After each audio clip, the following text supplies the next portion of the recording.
Perfect. Now let's test it.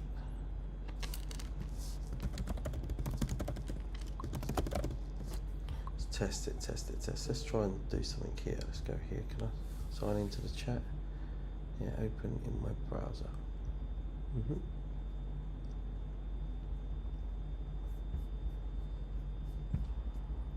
Okay, so that's good, isn't it? So I'm not that now. Wicked. How's that, guys? Can you hear me now? Testing. Let's go. Testing.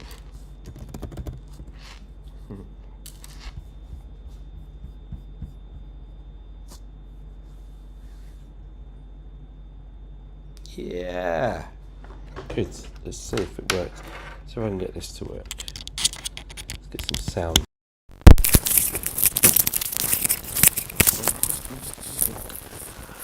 How's that for sound? What do you think? Can you hear me better if I do it like this? I'm testing the sound.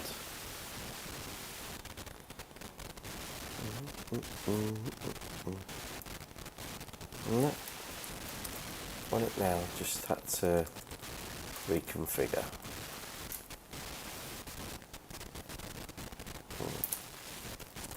On it now, should be working.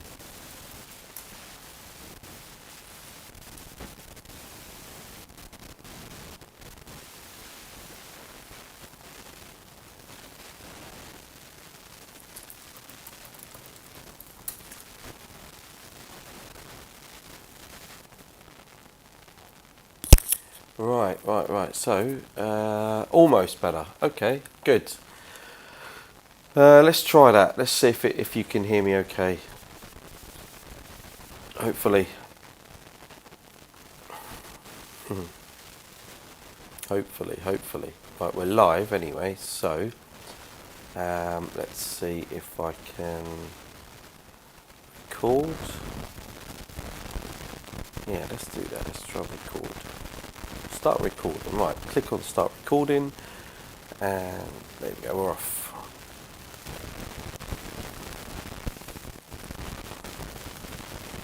Good, yeah, okay, that's alright then, not making any noise. I had to change the software, so we just changed the software.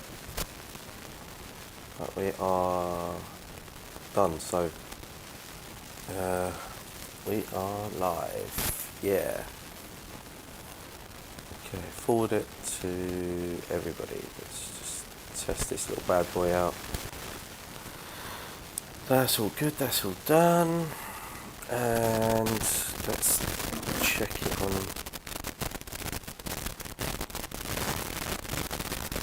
see if it all works.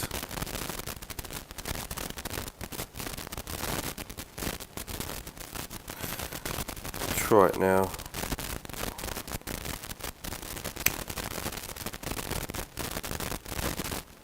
Seems to all be good. Seems to be working. Good.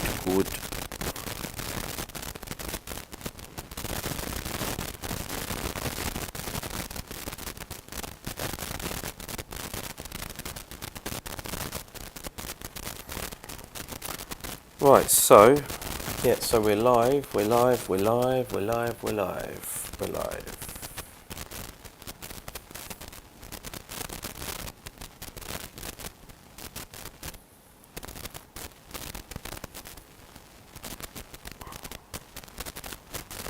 so we're live here, we're live.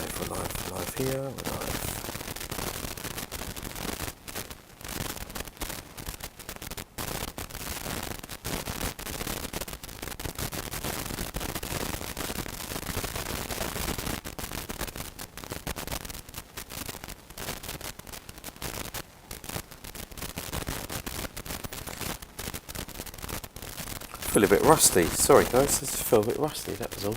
That's good, just waiting for people to join. Oh, wicked. Wicked. That's all right then. Yeah.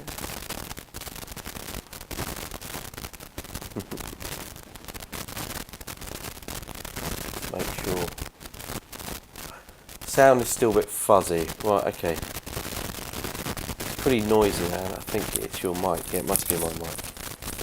I'll tell you what I will do, I'll change the mic over.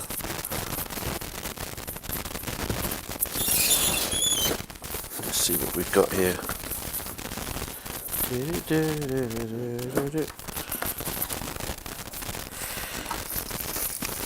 Let's see, we've got the drawer. One sec, just going to change the mic.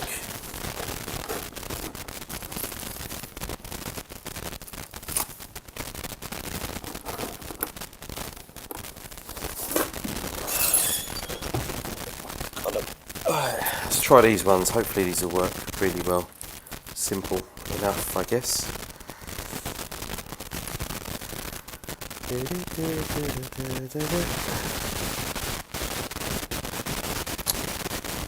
It's knotted. Come on, look at this crazy price action we're seeing.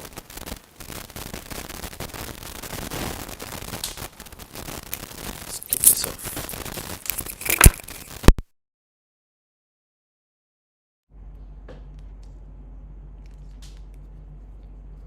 Alright, I'm gonna plug these ones in, guys, bear with. Right, I've got new sounds, so yeah. Okay. New earphones. Any good?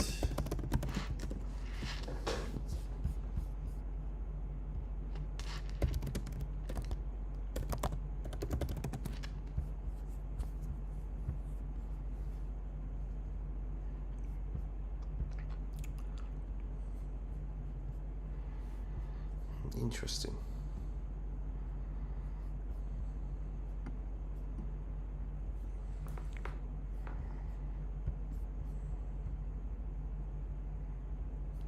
Right, got my... Okay, this one is smooth. Your last mic is broken. Yeah, that's fair enough. Oh, wicked. Okay, good. Yeah, sorry about that. And so, alright, we're up and running. Cool. Good job. Right, let's see if we can get going then. That'd be good. Yeah, that's alright then. Good, as long as it works and you can hear me. Let's move this like that.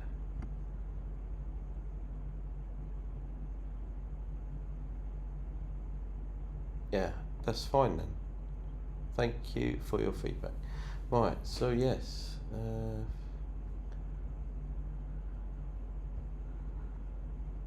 No idea. Let me just test this. So currently looking at gold. Right,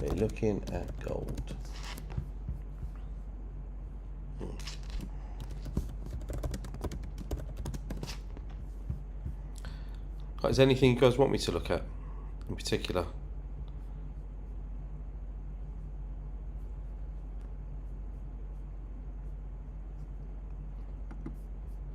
Let's just check something.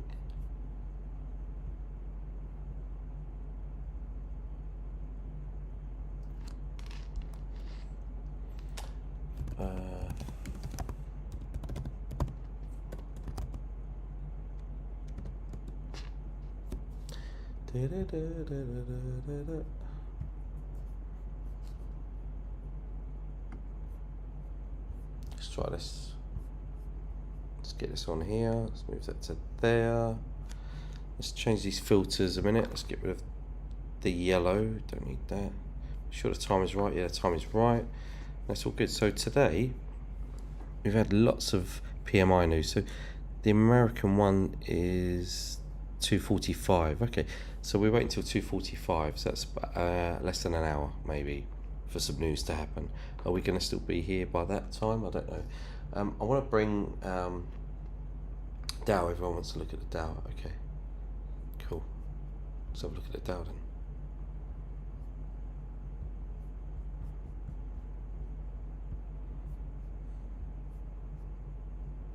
So yeah, top-down analysis. This is how you do it. Simple stuff, okay? Monthly. We are in the second half of the month. Big consolidating price action. We've got got a couple of nice up moves there. Let's just go to mine as well. So switch it to a monthly, and then it's off to 764 a couple of times, and it's just pulling down. Let's just change that to Dow. So if we go into the second month, we'll be still bearish. So May, bearish. June should be bearish as well. Unless it does something like that, like a reversal candle. But I think like here, it's gone like that. 764 off there, 382 correction, 764-ish. Then it's tried to go down, stretch its legs a bit, then it's gone up. And I thought maybe the next candles would be down, down, down. Like so May, June, July, August, May, June, July, May, June, July, August, something like that. We could see some downward movement, couldn't we really? That's pretty decent. So long-term view, that's what we're looking at. So we can go live here as well.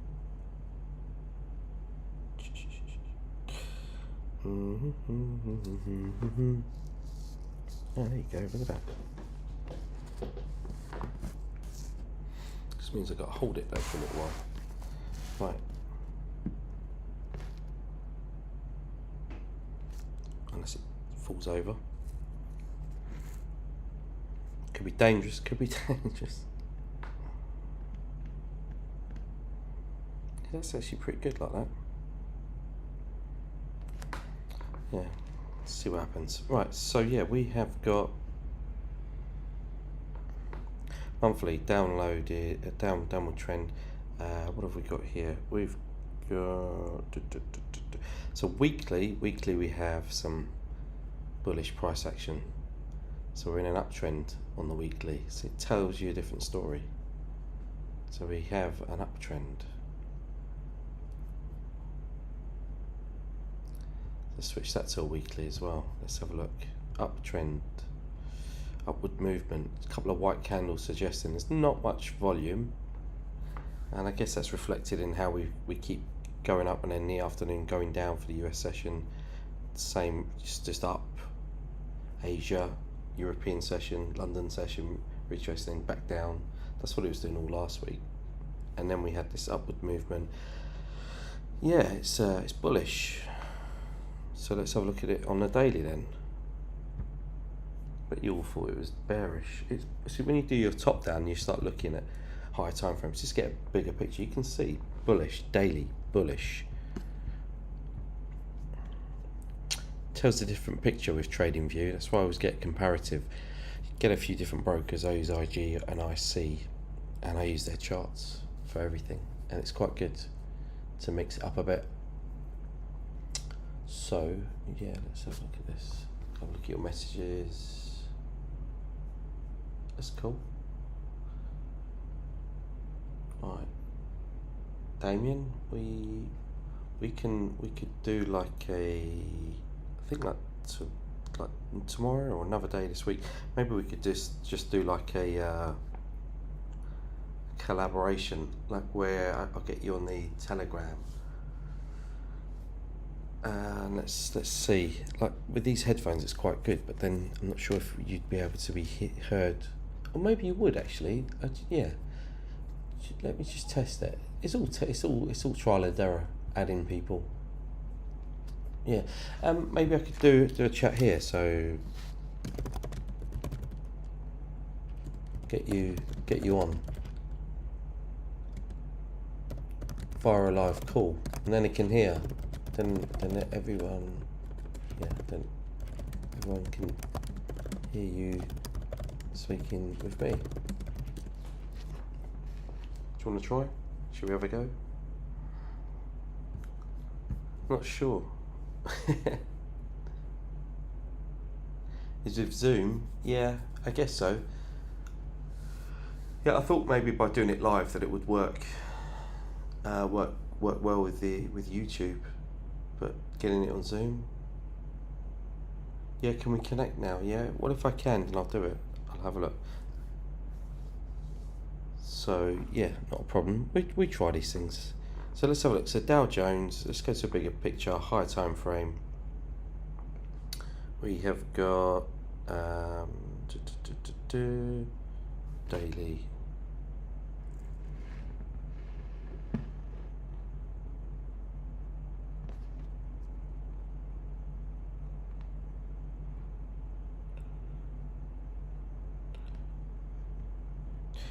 Just looking at the daily on the Dow Jones.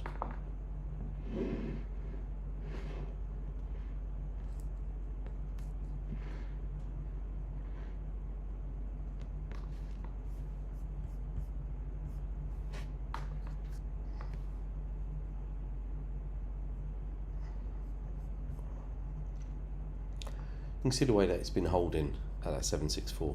Let's have a look at some other stuff. It's bullish. I don't really want to touch this. What were you guys thinking? Because I don't see anything exciting about this.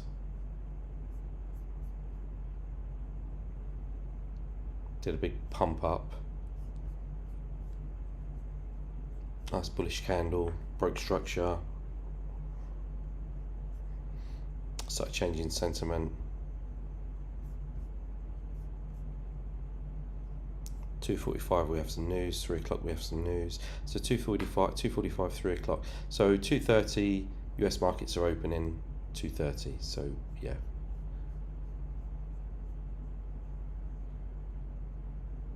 Okay, good, alright, good. Good to know. Where am I? Oh, I'm here. Nice, let's go here. Yeah. All we want really are about 2 or 3 decent trades a week. That's all. I feel that most people are maybe doing too much, like over trading, taking far too many trades every week. It's just far too active. I mean, if it's just during a session where you're on the trade, then yeah, you're smashing it, rinse and repeat, it's all good. I'm looking at gold for sales. I'm looking at gold.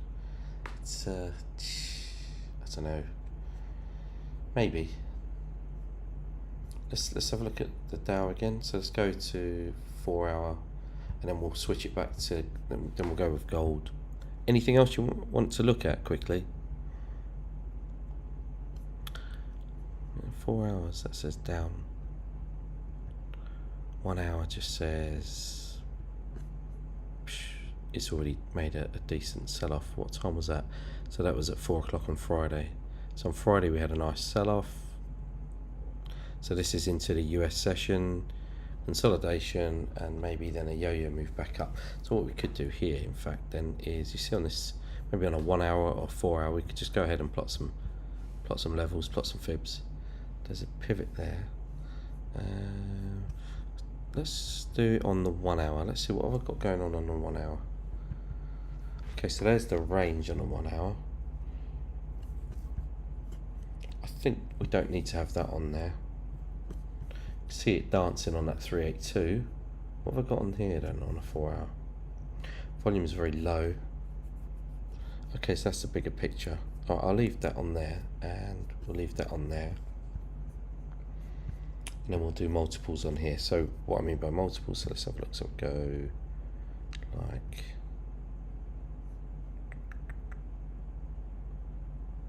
is that the one? Yeah, wrong one. And it goes like this.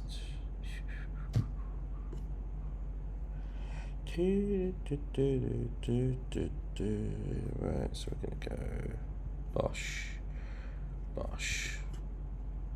One more like this.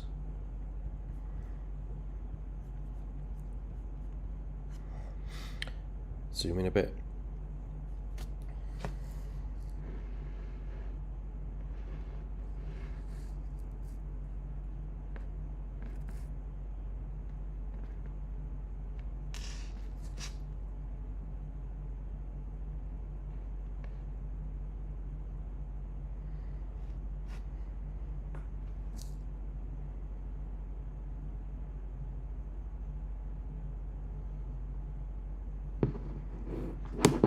Oh, nearly.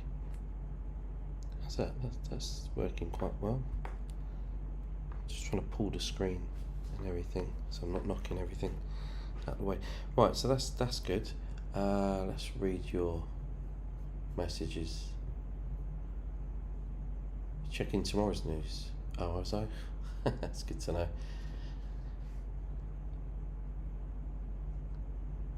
Yes, exactly. Yes,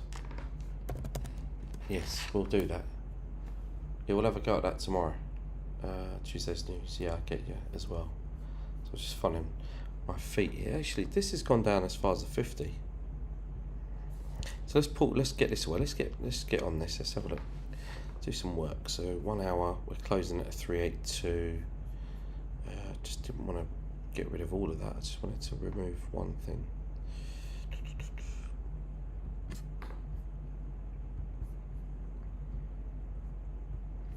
Maybe we could pull it back to there. Yeah, we'll pull it back to there. We'll remove the 382, highlight just the 50. That's pretty cool, like that. It's making sense. Just double check that as well. So gold for sales. What's this? Nope. Gold for sales, maybe gold for sales. It's messy, isn't it? Let's get up to like a 1 hour, and it just looks like it wants to go up. Let's have Wall Street, and calendar history was Tuesday, so nothing today. Canadian bank holidays, nothing. So all the news is tomorrow. All right, fantastic then. Okay, so for me, I've already got on here. I've got the Dow Jones is the same. That's all set up. Pound Swiss might be a good short there. Yeah, Pound Swiss. You did share that with us, didn't you? Today. We were looking at Pound Swiss. Let's have a look at Pound Swiss. I like Pound Swiss. It tends to be quite range bound, but it also tends to move quite nicely. So top down, yeah, straight away. Monthly. Look at the monthly where we've had just the months of the last 3 months or 2 months. Well, actually, no longer than that, about 4 months. But the last 2 months have become quite wicky, quite choppy. There's a fair amount of support here holding. So is it a case of going up? I think we just have to wait and see what the pound or the Swiss wants to do. I've already highlighted it on the weekly, the range, and everything's become quite tight in terms of consolidation. That's a bit messy from last week into this week. Yeah, I need to just get rid of some of these because they've become obsolete, no longer valid. Look, it's gone right through. Let's get rid of that, remove that. They're done. So now we have a 618 and a 764 using the highest point based on that last pullback. It's a bit sketchy. I mean, you look at the bigger picture, that should be the whole range there, to be fair. And so then that low would be there. But yeah, that's what I'm saying. It's a bit not the best when you start looking at it like that. These range bound price action type setups are questionable. They're good for maybe little short bursts here and there because if you think about it logically, common sense is saying what? It's not really committing. It's not really picking a direction. Yeah, you can trade 2 pairs. I look at the whole market and I listen to what you lot show me. And then if things are setting up based on the strategy, because it's not the pair I'm looking at, it's the strategy. I'm looking for the strategy. So if I open up the whole marketplace and then just do a quick scan like we're doing now and just have a look at the marketplace, have a look at it in general just to see what's going on until I find a setup, bouncing off a fib, a 764, whatever it is. So let's have a look at my charts, then pull that off there, and let's go save the last settings what I just did. Let's go to Pound Swiss.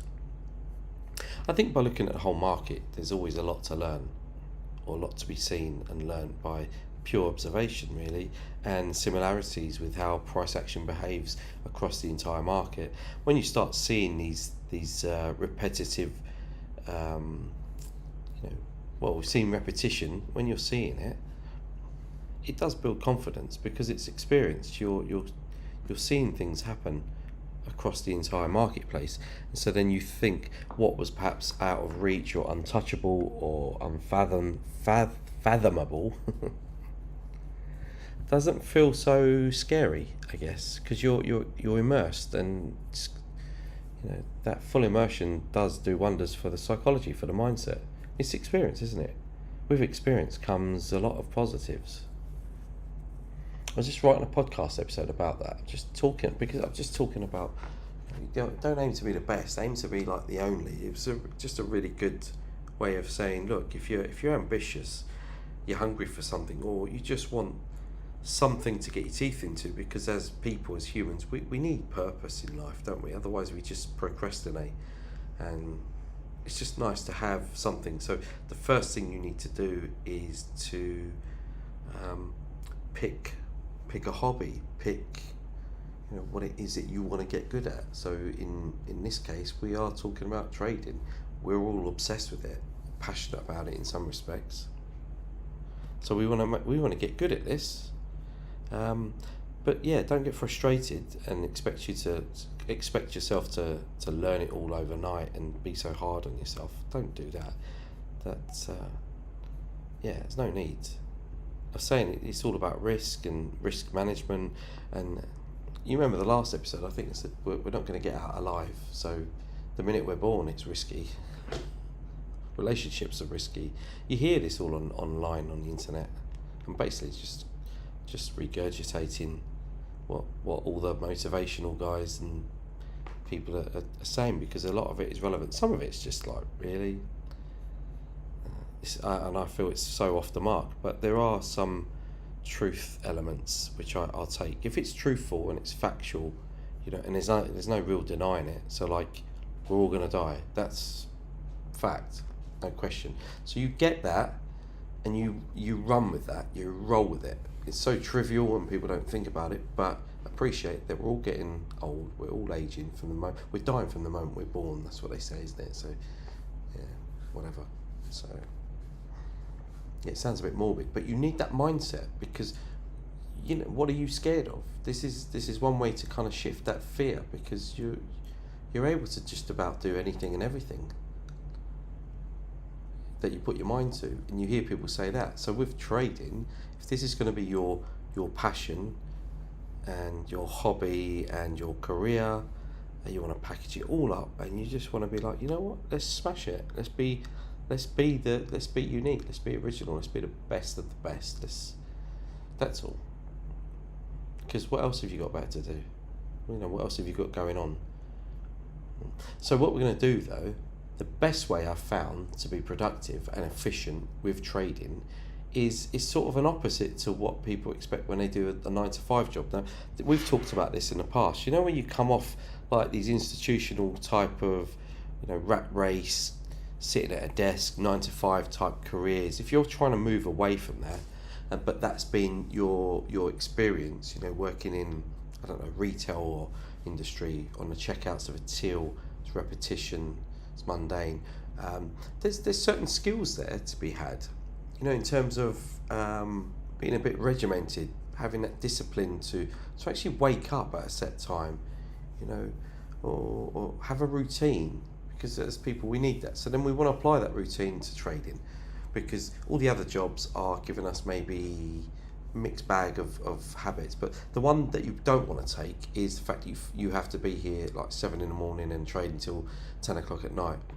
Doing overtime doesn't get you paid any extra, okay? So you need to kind of just get that myth, and that kind of, not a myth, because that's true, but that kind of a subconscious way of working, I guess, that's been instilled in you, 40-hour weeks, 50-hour weeks, overtime, 9-to-5s, all that needs to be just thrown to one side. When you come to trade, you're doing 20%, so 1 day a week is more than enough. You could literally come in 1 day a week, pick any one of the 5 and trade that day, and someone just smash it that day, make some money. The other 4 days, 80% of the time, just go and do stuff, live your life, a bit of back testing with trading, do a bit of chart work, then don't feel guilty about it. Don't feel like you're supposed to be applying more. You could just do 20 minutes a day. You know, we're talking about the 80-20 principle, which means what? Which means that you want to be spending 80% of your life, of your day, doing other bits, family time, whatever it is. I haven't even looked at the charts until about maybe less than 2 hours ago. That was it. I purposely thought, I'm not doing that. I did my thing today. I had stuff to do. I even went and got myself a foot massage. I mean, that's an essential. Because I was dancing a little bit. Had my dancing shoes on. I was dancing by the pool at the pool party at the weekend. And that was fun. And some really nice people there as well. It was a good little vibe. And it tends to be the same community. So it's quite nice, really. Quite enjoy it. So yeah, there you go. So now we're just coming in because I wanted to do it from the top down and do top down analysis and just, you know, show you a process that I tend to do. It doesn't matter what time of day. But note that I'm going to do a bit of work here with you all now, and we're just going to sit around for maybe an hour and a half and have a go. US markets are opening. See if there's anything exciting. And then going on. And then what are we going to do after that? Nothing. We're going to finish and shut the laptops and computers down and just walk away. Yeah? Well, that's the hard part. There. You get in your own way. You are your own worst enemy. We talk about it. Because you don't get it. It's like less is more. That really is the case. Less is more. You just want to be sitting there doing a bit of trading and then just piss off. Stop hiding and hovering around charts, stop sniffing for more opportunity type of things. It's almost desperate, you know? Don't be so desperate. Especially when you've just taken a good trade and you made your money. You're done. Now, what you should focus on is if you didn't make enough money on that trade, why didn't you? What didn't you do right? Did you get a poor entry? Did you mess up with your risk? Did you risk too much, too little? These are your variables. That's the stuff you're going to be working on. That's the 80% of it. The profit takes care of itself. A process is what you need to refine and have something that you can believe in and trust. And you'll get everything I'm saying. All we do is by talking about these things, and you know, the one-to-one sessions is all about mindset. Everything's about mindset in this game. This is what we cover. This is what we talk about. Process. What is the process? What does that look like? What does it feel like for you? You know, I've had feedback from people when we do like a funded trader program, and I've refined the way I operate that, and it's so good right now. Absolutely smashing it. It is working. It is humming along. Tip-top condition. Why? Because people were saying to me, like, I'd sit around all day waiting for you to send something, you might not send anything, and it was just stressful, and it was this and it was that, and I took the feedback. And then there were people trying to pass challenges, and then we're trying to mix that in with people that are already funded, and so then you've got to increase the risk for those people but not for those people, and it was just all like, what's going on?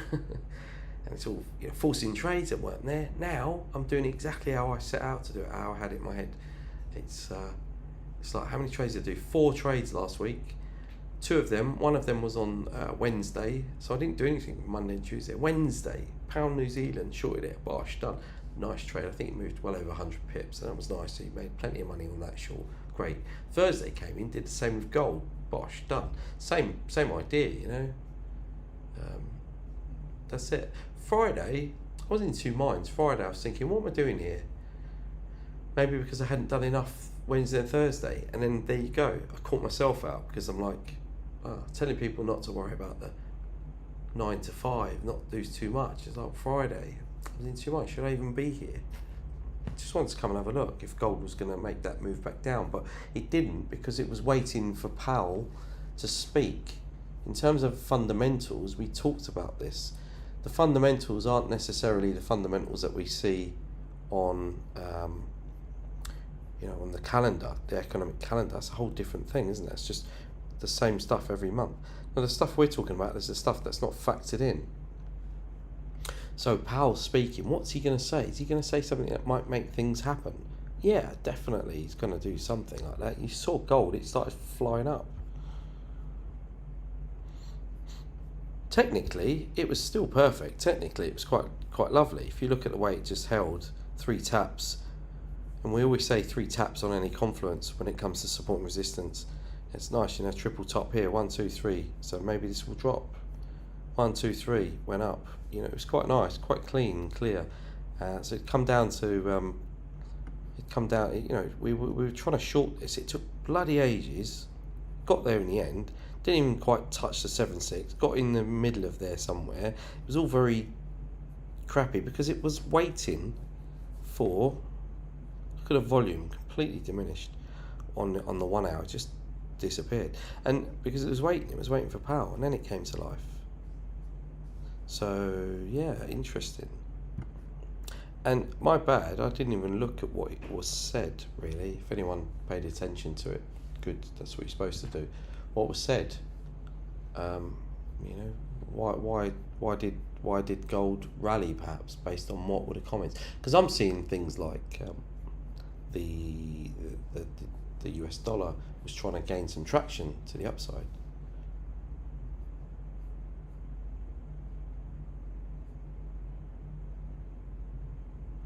Okay, so what's the trade? Hardly wasting time. It's like, stop drinking coffee and Red Bull, and then hopefully you don't have to get so stressed and impatient.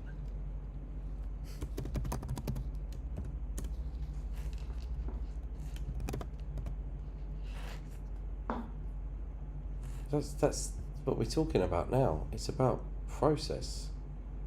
So what's the trade? Send it then. Let's go. Right. So what's this? So what am I looking at? So I'm looking at something here. Okay. And what's that? Euro dollar. Okay. So euro dollar, 15-minute. So what? Oh, scout for what, like 10, 15 pips. Okay. Okay. So this concept and this idea is like everyone else on Instagram, isn't it?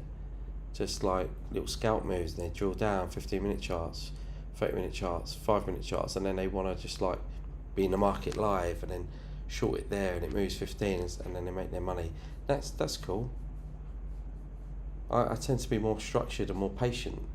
I'm just saying, I took 4 trades last week, and 2 of them Wednesday and Thursday, so I hadn't even done anything prior to that. So interesting. Let's have a look at euro dollar, and let's also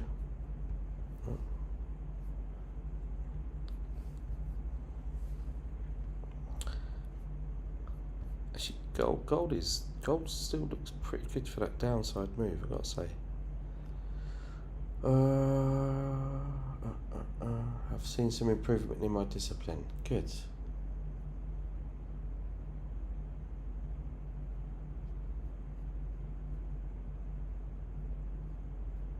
You want to showcase?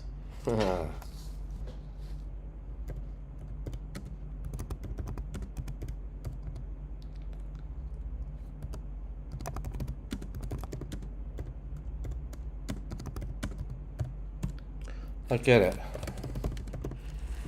First day.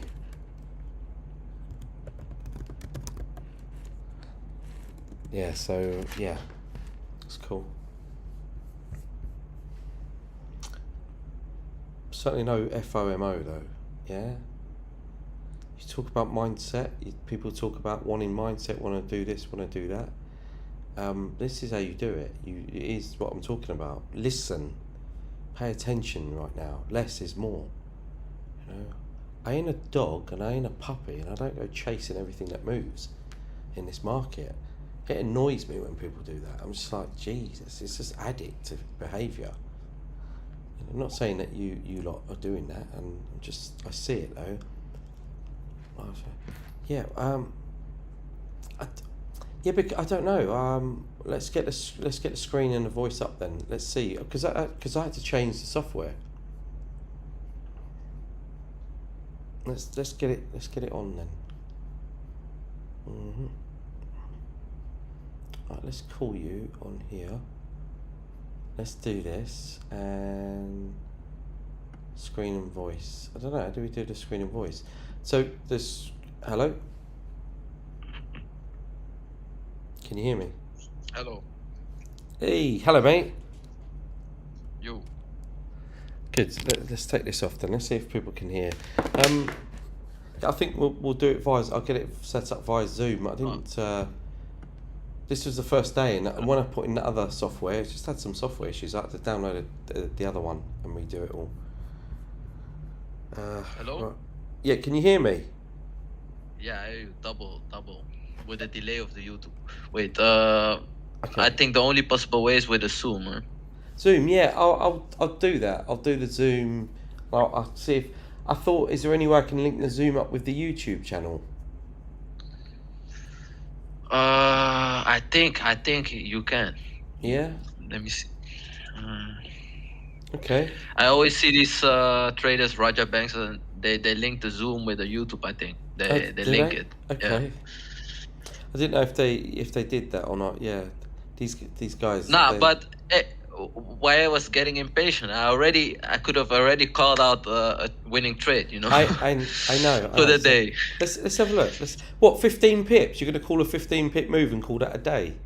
Nobody ever calls it a day after 15 pips. It just doesn't. This is what I'm saying. People get the buzz and the feel. But yeah, I don't know. People are different. I guess. Let's have a look. Yeah, So, no, but that's what when you don't understand you're saying that you my could have. strategy. You said you could have called it. Why didn't you message at least, like saying I haven't looked Yeah, at this? because I was waiting for you to put me in a call, but he Ah, was talking about live too much, bro. Shit. Yeah. Oh, Yeah, man. it was I guess. Yeah. Well, I'm trying to put the mindset, because you yourself have said this as well, and everyone who's been trading for like so many years, 3, 4, 5, 6 years, the one thing that everyone has that's relatable now, that they fully understand, is their lack of discipline, is their mindset, is the issues that they have with all of that side of it. And the reason is, the number one reason I'm seeing is because there's too much going on, too busy. And it's just too much every day, like trading every day, sat here all day, or 6, 7, 8 hours a day. And I just think that's not necessary. It's not necessary at all, because it just means Yeah, that for you're sure.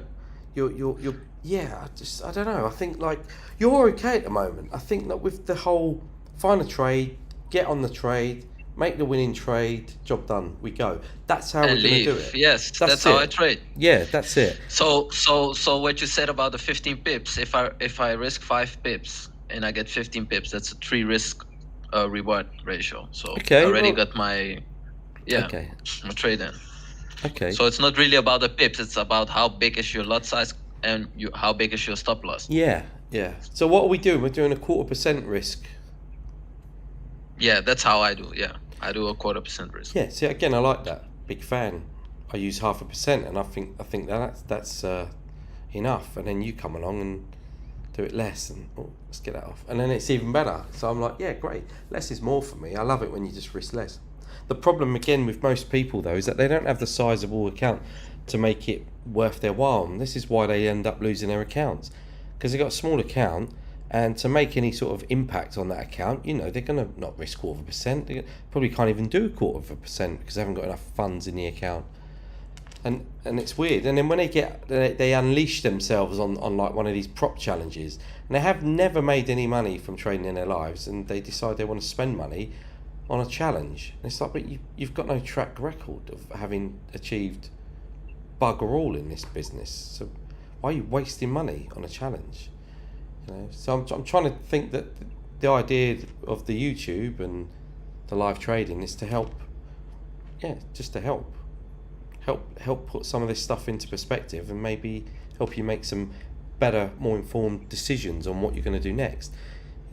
Because it annoys me when someone just makes a decision, whether it's taking a trade, whether it's like buying a prop challenge, and they don't, and they come and tell me after. I'm thinking, why are you telling me after? You want me to what? Approve it? I mean, it's a bit late for that. You've already done it, Was that the best choice? Sometimes people make the worst decision, or not a choice that I would agree with. Sometimes it's a little bit subjective. But yeah, I like your style of trading where you're in and you're out, and you're doing a bit more like this on the euro dollar. That's a nice little setup. Are we still live? Yeah, a violation. I'm waiting for violations. Yeah, tell me, what's the violation? Let's go and explain it. I'll shut up. Can I show my screen? That's the thing. I'm not sure with the streaming. I'm not. I Let's have a go. Let's see if we can. Might be via Telegram. I think yeah, I think you can even do it with Telegram. Yeah. Okay, let's have a look. Show Yeah, video. he's talking about Discord. Yeah, I saw some people doing it with Discord too. Discord. Let's have a look. Discord.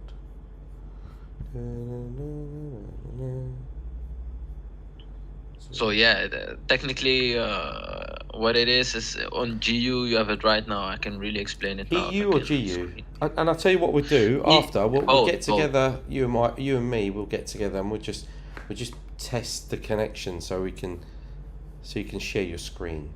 Because I want everyone to be able to do that. If at some point someone's got some content that they want to share. Yeah. Anyway, let's go here. Yeah. Let's go here. So pound Swiss. So we're going to do euro dollar. Yeah. Yeah, both GU and EU. GU and EU. Okay. I have Cool. them both on my screen. Yeah. Wicked. All right. Just get it on there. Force a habit. Why's that? Okay. Open there then. Did it do it? That was wrong. Just want to get it up. Yeah, that's cool. It's working. Okay, now change. Pound Swiss is kind of mid floating there in the middle. It's not. It's already bounced off a bit of support and resistance. Just for those that asked, there's no setup there. It might just continue down. I think if it wants to continue down, that might be either a Swiss move or a pound related move. I think it was a pound move because the pound's been coming off its highs. So let's have a look at the pound dollar. Has that been right? So percentage wise, it hasn't moved. It's sitting around. Does everyone look at this stuff? The change for the day, is it green? Is it red? Has it been rallying? Has it been selling off? Where's it at? Do you pay any attention to this? You do, don't you? As a secondary confluence at the very least. You can see pound dollar's sitting pretty much where it's opened from last night into today. So it's done bugger all day, and it's very tight and sideways on these high time frames. Quick one on the monthly. Let's have a look. Yeah, see, I'm hoping that with 9 days it does find another last ditch effort to push up for the next move, because I need this to get to the 618. From there we can maybe take some shorting opportunities off there. It might just drop off here, sure, but as I say, I would prefer it to actually hit and test and really acknowledge fibs, because that way we can say the fib does work. When it works, it works. When it doesn't, it doesn't. The weekly right now, we've had a lovely sell-off, and that was at the end. And yeah, like that was a week ago, and then we had a bit of nonsense this last week, sideways. So what are you thinking with pound dollar? Yeah, I can. You have delay on your YouTube, so it's pretty hard for me to explain this way. Okay, well, I just wanted to do that. Do the top down. If you can open a Zoom and I can show my screen, I can explain it. Oh yeah, okay. In lifetime. Yeah, okay. Because you have like a 10 or 5 second delay on your YouTube. Okay, mate. Cool, I can do that. Hopefully it doesn't just start eating up all the bandwidth. Hopefully it should be fine. I've seen it done with Discord. Good, alright, I like Discord. So yeah, basically, with my trading, I really don't care about all the best price action. I'm just looking to the best few weeks, the recent month. Yeah. And the day before, previous day high, previous day low, these type of things. Yeah. Cool, mate. Cool. That's it. I like that. So yeah, I'll let you show it. This one, yeah. Not that one. This one. Yeah, the new meeting. Yeah, I'm gonna add you to the meeting now, so you can have a look. Yeah, have I shared you? I'll send you the link right now, so you can log in. Yep.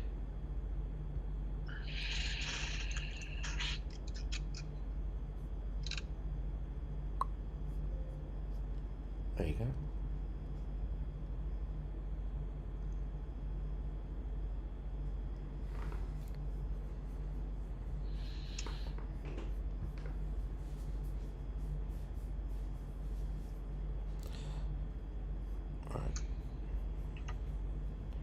Where are you?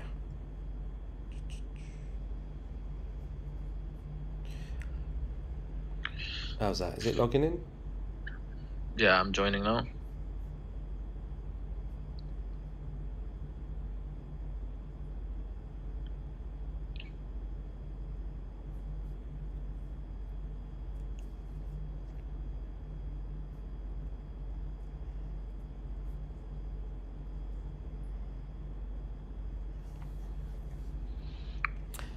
Do you want to do where are you putting the volume? Are you doing it via Telegram? Yeah, volume. That's good. So that's cool. And then let's go here. Let's go make host. Yeah. Yeah. So I think we can leave the Telegram chat call. If you want it, I mean the sound quality is good. Whatever works for you. Does the sound okay if you unmute? Yeah, I think you can do it via either. It's up to you, mate. I'm happy as long as we can hear you. Right. Let me test it out. Yeah. Okay. Yo, can you hear me through the? Yeah, it's the same. Zoom? Yeah, it sounds the same for me at least. Okay. That's cool. Now, otherwise I owe you 2 times. Yeah. Okay. Screen share. No naked people, okay? Hey, Okay. There we go. So what? GU, right? Or You EU? have So with the EU, power. I don't know, mate. Up to you.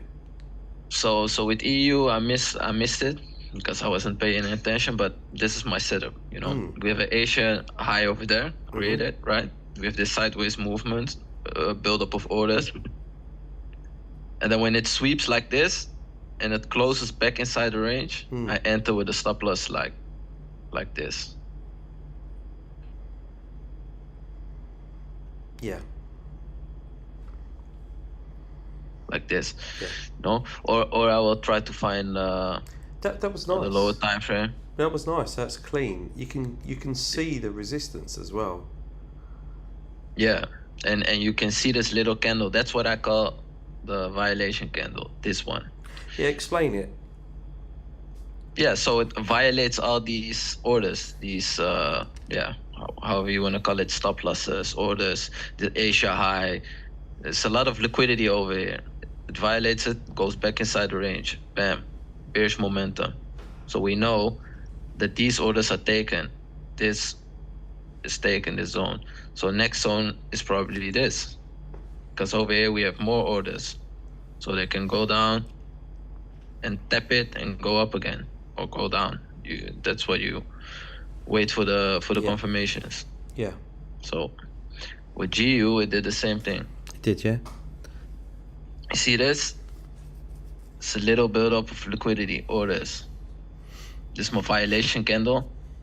This one. Yeah.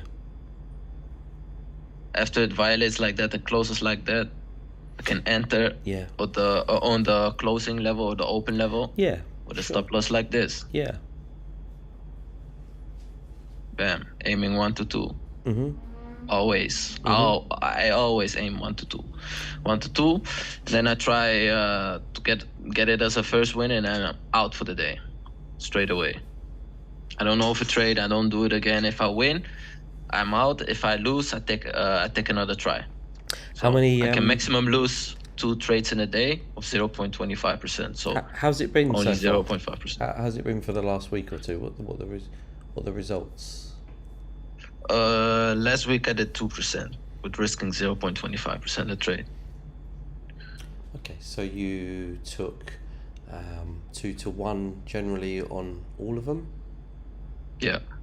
So you did about 4 trades, or did you have a couple of break even or losses? No. So you just did 4 trades, and you made money on all of them. Yeah, and then because I'm so strict with my discipline, because I'm so strict with when I win my trade, I go out, because I know if I win my trade, and I go trade another trade, and I lose that trade, I'm gonna be chasing back my money that I won, and I want more.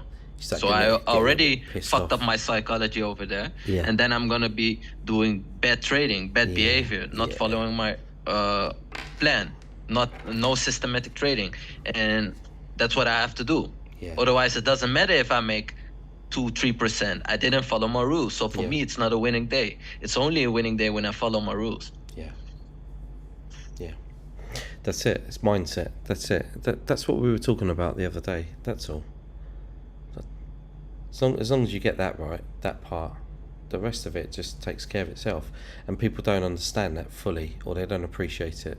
You're not a trader. You're like this project manager. You are following a set of instructions, a set of rules, which, to be fair, you should be following them. You know why? Because they're your rules. You made them up. If you don't like them and you're not following them, or you're not following them because there's something wrong with them, then change it. But otherwise, it's like most people, they have these rules and they, I lost because I didn't follow my rules. It's like, duh. And you can make obvious. Yeah. You can make any strategy work with your rules. If you have your rules and you have something that is systematic that you can follow. Yeah. Something simple. Something like don't overtrade. Yeah. Only take maximum 2 losses in a day. If you win a trade, go out, go enjoy your day. You made money quicker than everybody else. So why are people not believing in all of that? What's wrong with the belief system? Where's the trust the process? Why are people not adhering to that? Why is it so difficult for people? I mean, because most people can do it. Most people are emotional with money. Yeah, so true. Emotional with money. So we gotta just, what's the message? Stop being so emotional with money. That's the message. Stop being so emotional with money. Panic about the bills. And, but I need this to eat. And then people start dramatising it. Yeah, but if I didn't have any, then how would I be able to afford to live? And it's like that. And you're so like, it's just, it's just institutionalised. That's not the way of trading. If no, you can't bring that. You can't bring that crap to the table. It doesn't work. It just ends up messing everything up. Can't be like that. Yeah. You gotta have a side hustle, or at least your main hustle. This gotta be your side hustle, trading. And then when you really practice it a lot, and you're systematic with it, you have a lot of capital. That's when you can do it full time as your only source of income. Yeah. What's out there? Anyone have any questions? Do you want to look at any other charts? We have a quick look at any other charts, and there might be some. There might be some more setups like this. So I can try to spot them. So you can maybe have a look and break it down, and then because some people will be like, "What about this chart? And what about this chart?" And with the strategies, this is what people are. It shows the ones that are working and making some money or showing some consistency. They are sending me charts and messages often relating to my strategies. And they're looking for those strategies. So, it's a set of rules and instructions, and they're just saying, "Look, is this what you reckon?" So I have a look, and we qualify it together. So this is a good setup. We can make money here, and Anything else anyone wants to look at? It was just the first day, just trying to get this to work. How can we overcome that? Overcome what? Emotion, I think. Emotion? Yeah, what did you say? People are emotional about money. Yeah, so for me, personally, is finding an appropriate risk. For me, 0.25%. So maybe for somebody else, it's 0.1%, 0.5%. It's that fits you. That's where you're comfortable with. Yeah, so get a pen and paper. You gotta find the risk. You get a pen and paper, or you get a spreadsheet or something, and you write the bloody rules out. If you go on my website and go on the strategy page of my website, there are some bullet points for each strategy. So literally, bullet points, 5, 6 rules explaining this, it does this, if it does this, you do this, if it does this, does this. These are the criteria, that's it. It's not rocket science. So, like you just said, risk is the first one. How much are you going to risk on a trade? Try it with 0.25. Get really comfortable with it. Really less is more. Adopt that approach, I'd say. That's where you can overcome it. Because if you're not risking too much, then you're not letting the money become an emotional you're emotionally detached. Because you say, well, it's 0.25%. Oh well, what happens if I take a loss? Okay.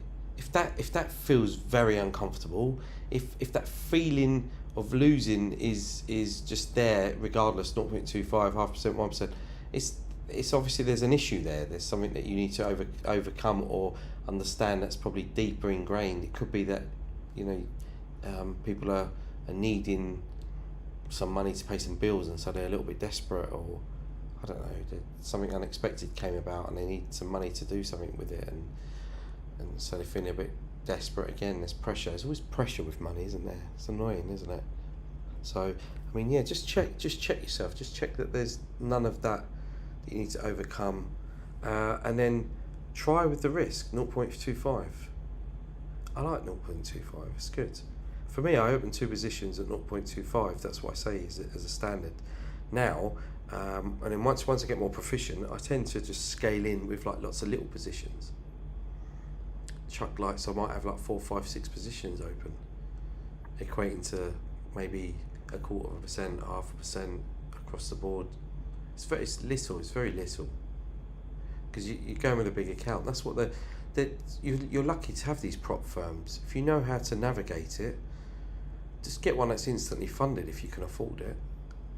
So good, just get instant funds, and then we just start trading. Yeah. And The only the only thing I don't like about it is that on average, if I try to pass one, the full phase 1 and 2, it does take some time. For me, it really takes like 2 months almost to get it. Yeah, it can do. It's a bit of time consuming, isn't it? Yeah, it is. Yeah. So being emotional when trading, I don't know, talk to us more then. Share in a group, share a chart, say what do you reckon. I feel like getting in, I want to go long, I want to go short, but I'm a bit nervous, etc., etc. You can do that.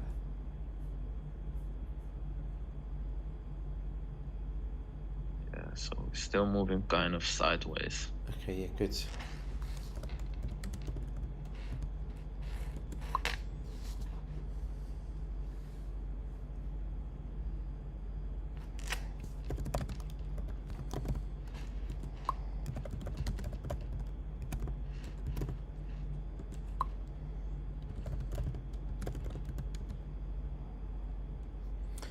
Okay, what are the rainbow lines or blocks? Is that different Sessions. times? Sessions, yeah, cool.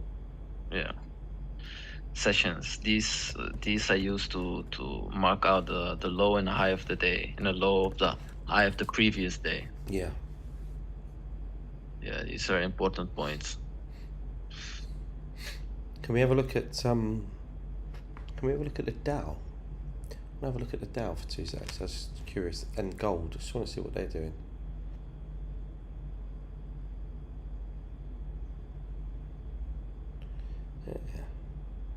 Yeah, so it's just fired up because it's 2:43 and the market's opened in America, and we're just seeing it nicely pump. Yeah, that's cool. So it's curling up there. That's where I apply the 3 option rule. So if it breaks out of that zone, if you take the high and the low of that range and you put some fibs on there, you'll see some maybe like 50% just being tested. That's a 30-minute. That's cool. So this is the little zone that you're. Yeah. Okay. And yeah. Okay. And what? Yeah. So is that the one? That's the full picture to the upside. So what did it do? Tap the. 61. Did it? Yeah, 61.8. What about if you go to the top? How about when you go there? Can you get from there to the Where's it gone to the 50? Yeah, so it's sort of it breached the 50. You talk about the violation, so you can see it on the high time frame. You can see it when there's volume, and you'll see it often like with things like gold and the Dow Jones at certain times. You see the way it did the whole 50% violation, as you call it, and it went through it. And then if you drill down to like 5-minute charts and 15-minute charts, even a 1 minute, you'll see that it's gone up, pierced it, and then bounced off it and just dropped. So you could have shorted it back into the mix after 50. Yeah. Yeah, but I gotta wait. I gotta wait for at least a 30-minute close. So, Yeah, okay. I like a 1 hour close and a Yeah. 30-minute close. Look, if the 1 hour close like this, I got my tips violation candle. Yeah, that's what I'm saying. We Yeah. call it tips. Yeah. TPS. So if this 1 hour close like this in 14 minutes, it's gonna be a high probability that the next candle will move up a little bit, tap the opening line, and then goes down. Bam.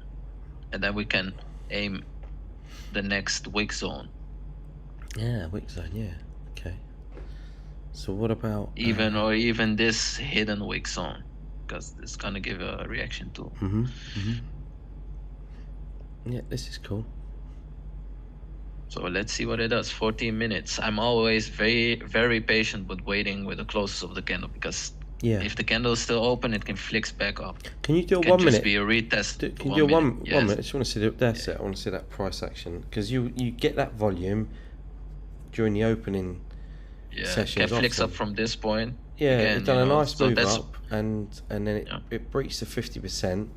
Did you see? There's a wick spike up there. You talk about the violation. Look at the top. Yeah. So you got, it's a 1 minute chart. So you got there. If you go to, it's down to 1 minute, and you see the price action. It's gone up, and then it sort of consolidated for a moment, and then it spiked up through. Yeah. So you see on the left. Violated. Yeah, violated. Like I just explained. Yeah. So you go you see what I mean? Yeah. So zoom into that 1 minute again. Just want to see that the third minute up at the high, like the third minute. Let's go to, like, what time have you got on yours? So you got about 3:33. Have a look at 3:35. Have a look at your time. Have a look, because you're an hour ahead. Yeah, zoom in there, up there. Just want to see the price action. Yeah, so you've got one final bullish wick up. That's it.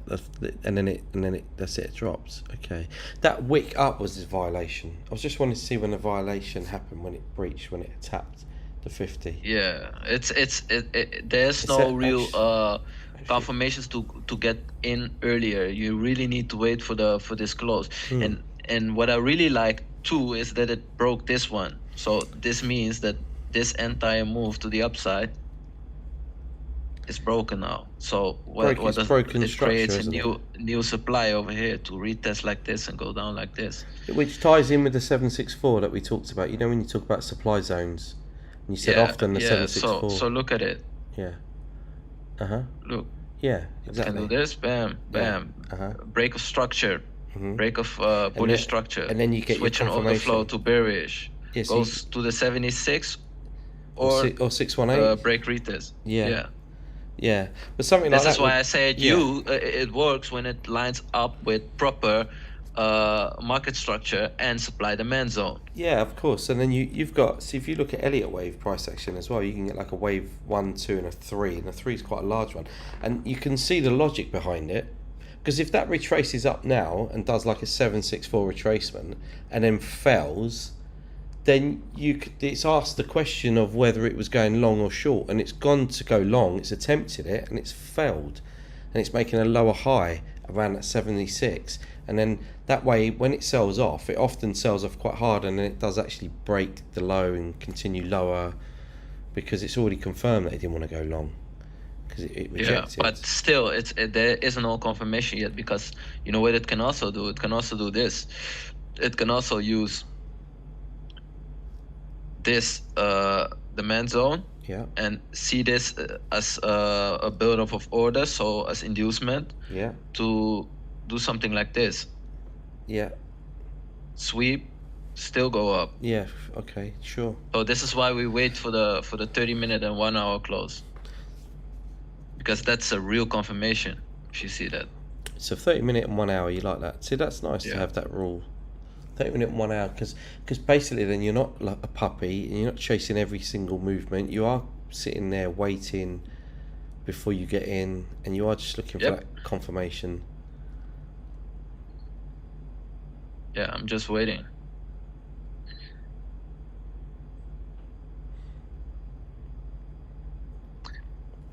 Quite nice. You need to have something you can see before you enter. I cannot just create something myself because I see something right now. No, I already know the pattern or what I have to see. Yeah. I can't just create it out of thin air. So I want to see this or that. I can do that. Yeah.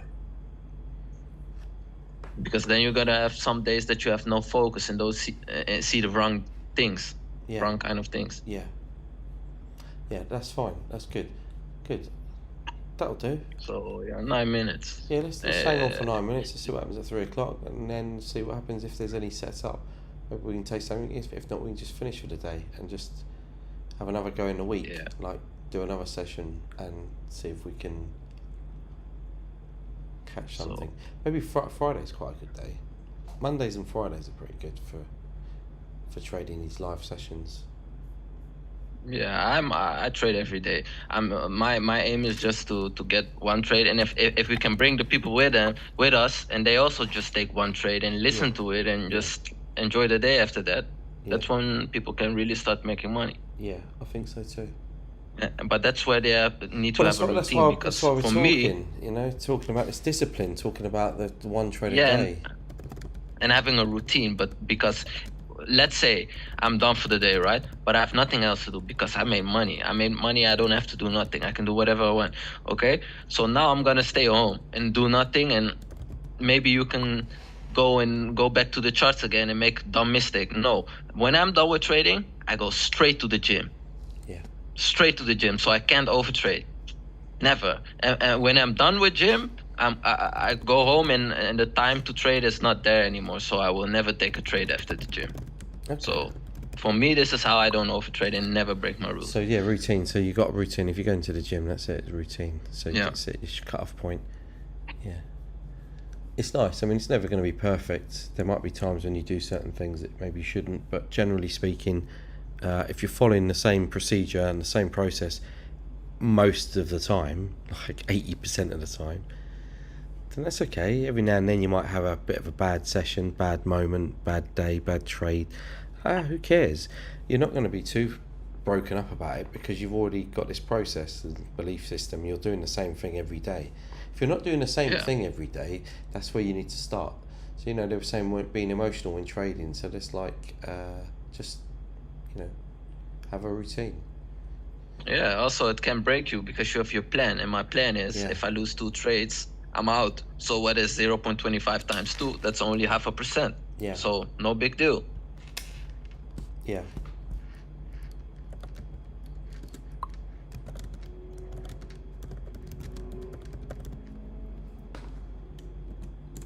So yeah.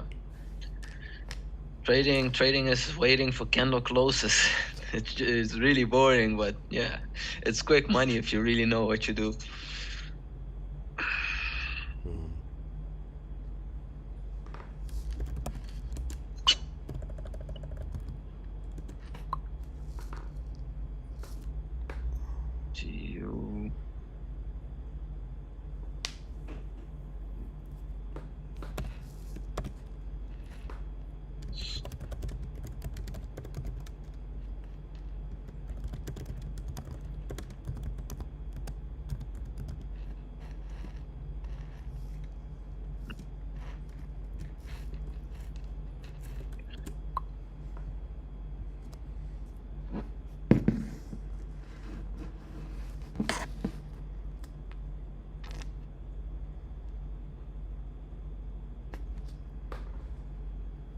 I went live on Instagram as well, just because I thought it'd be fun. Just have a go. I've had a few people join and have a look.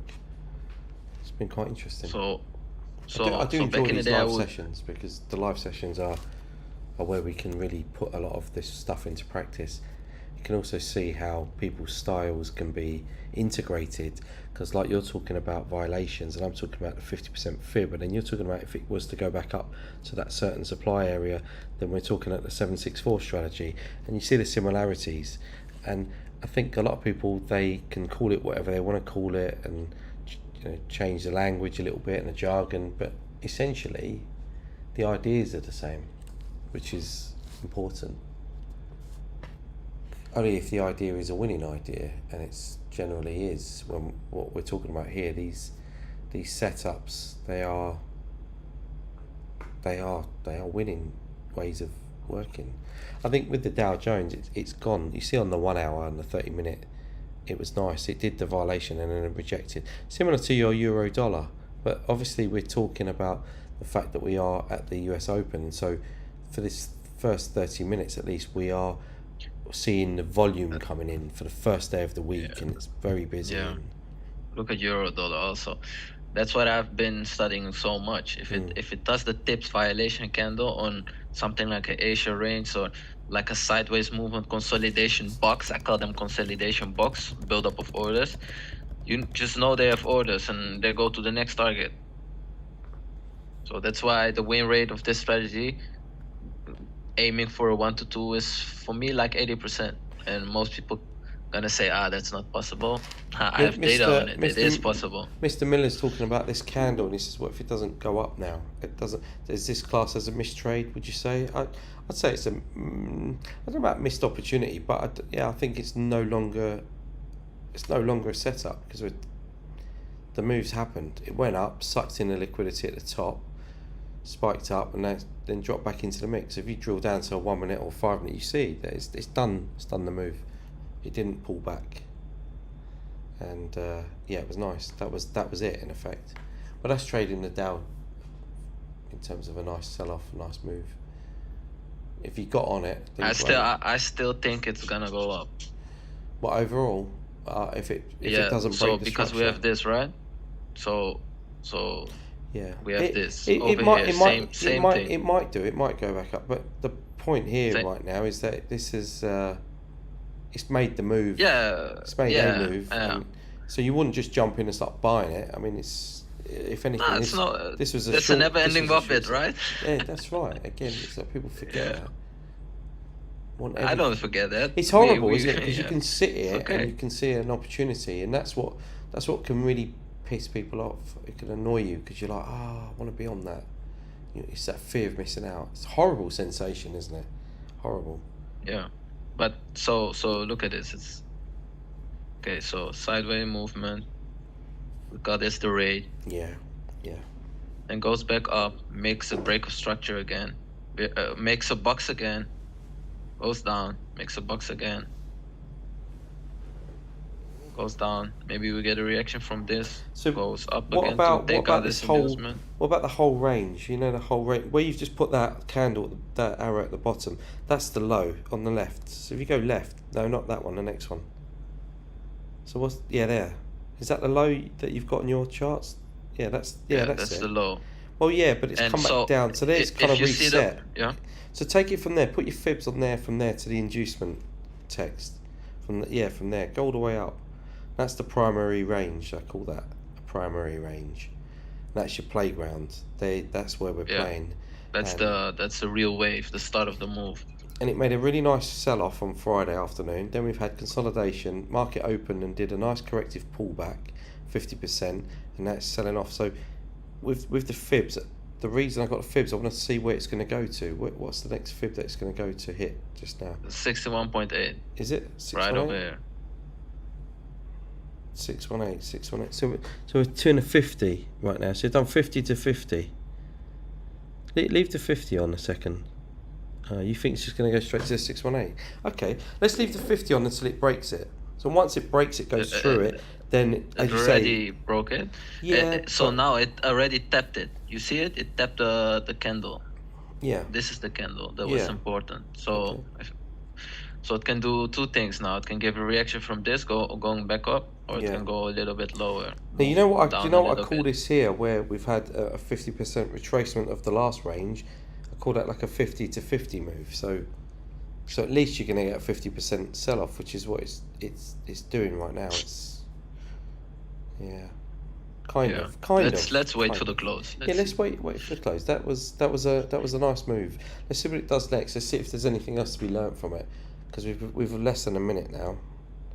So that was a good 1 hour candle. Done a great job. You think it's going to go to 618? So now at this point, with taking sells, I would be very careful. So why did you remove the 50? Because for me, the 50% fib is still valid, because I know. It's tapped. First of all, I know it. I know it's there now. You know, I know it already. Okay. That's one. It already tapped it, and also it aligned with my demand zone. Yeah. That's. Yeah. So for me, it's already not the reason that it tapped the 50 anymore. For me, it's the reason it tapped the man zone. Got The it. man zone that made a rate. Got The it. rate is the tips violation candle. Yeah. It's just it's this different jargon and slightly different idea or different approach, but the idea is the same. You see the way the ideas are the same. I just wanted to showcase it because I think people dismiss like using fibs, or people dismiss, I don't know, whatever other concepts there are out there. What I But think look about at them. what my Look at the way they all marry up. Look at the way they're all in sync. Look at the way they're all doing the same thing. It's not. There's not anything really. Yeah, it's not really doing anything that's very different. It's all very much. You can package all this up and have multiple confluences that are pointing you in the right direction to tell you this is what it's doing and this is what it's going to do next, and you can click on that and get rid of that running out of time. There's a thing here. Oh, is that my side? Oh, it's me. Sorry. Yeah. Okay. Good. Yeah, so okay, let's see, 15 minutes. So with the 15 minutes, you can see we have another zone over here. Do you See like the this little 618? candle? Do you like that 618? Do you like where No, it's I positioned? don't use it. No. Okay. But it aligns now with my look.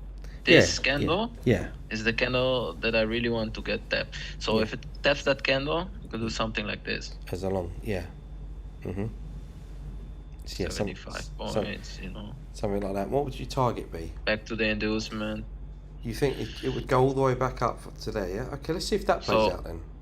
So what I would do is obviously first did, but I would only take like 1 to 2, you know. Yeah, 1 to this. 2. 1 to 2 is good. And do you know, like with this last candle with the wick going up through the 15 rejected, would you put fibs on that high to that current low? Yeah, that to that. The last hour's worth of activity, just to see where your 1 to 2 takes you. You know, where you're targeting.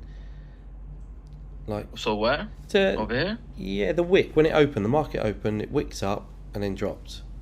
So wicked up and then dropped. Like Oh, the yeah, recent the price current price. Yeah, that's it.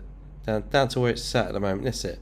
Because I often do this, and if it pushes on down further, I just move my fibs down in line with it until it finds some support and starts going up. I just want to see where your 1 to 2 would be, because you can see your 1 to 2. For me, I would see this as a point of reaction. Point of reaction. Okay, interesting to see where that one would align with a certain fib. Then maybe a 618, 764.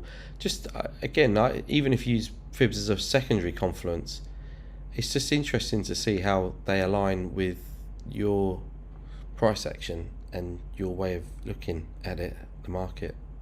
And I often have over the years seen people trade at a slightly different approach, but Yeah.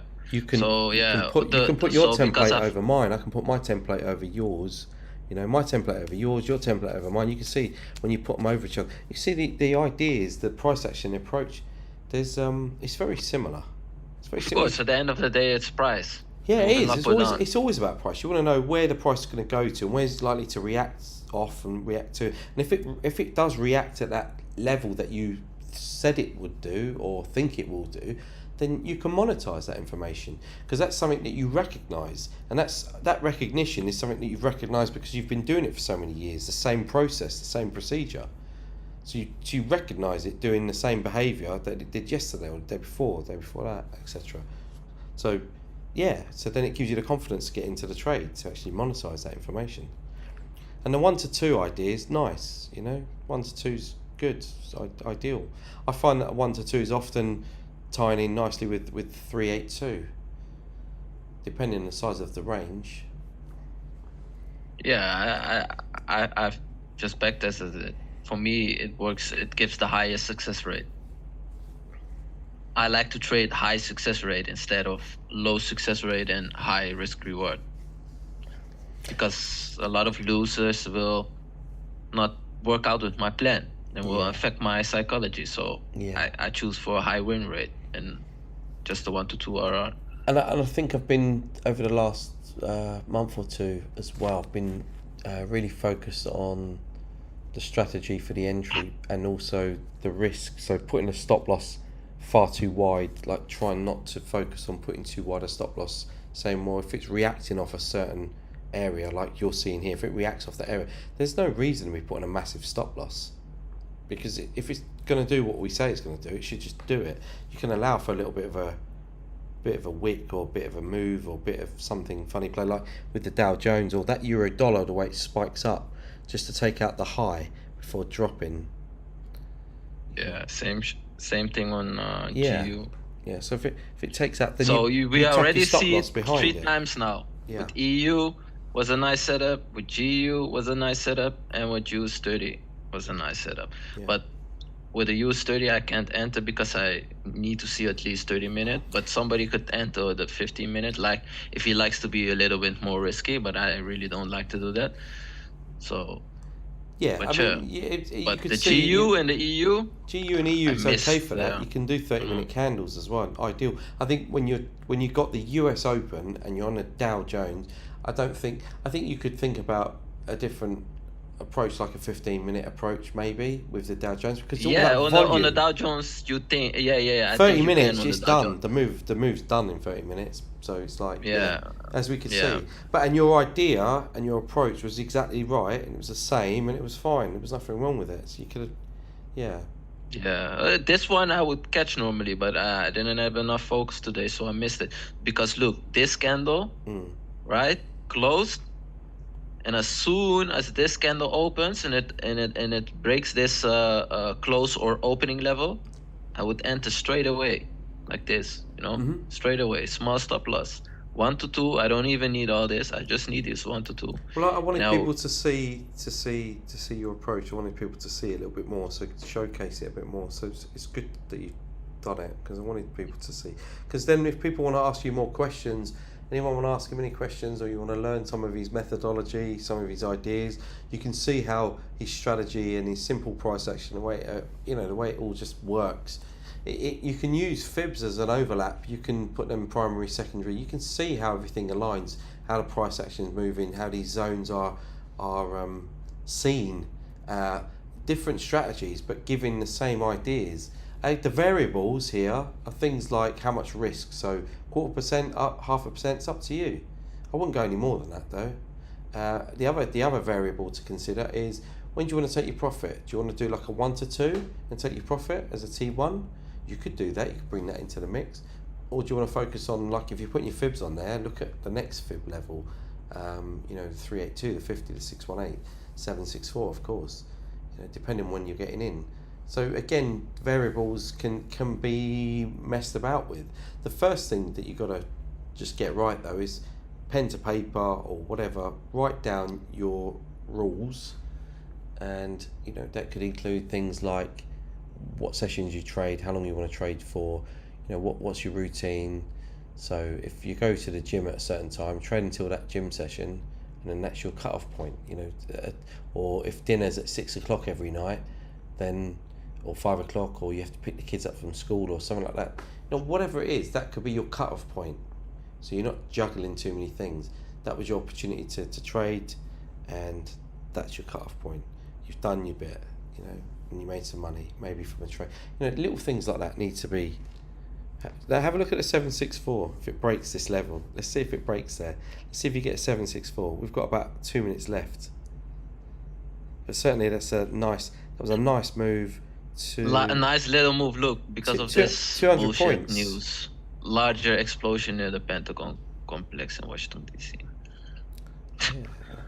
Yeah, but we're already in a downtrend as well, and I guess bad news is not. Yeah, and also look at this, huh? So this is my other tool, my session range. Yeah. So the highs and lows of the session. So look how Asia was created in a box. Yeah. And this was created all inside of this major box. Look at how New York spiked it out and then went down. So Yeah. what does this mean? Is a lot of contracts, a lot of liquidity that it took.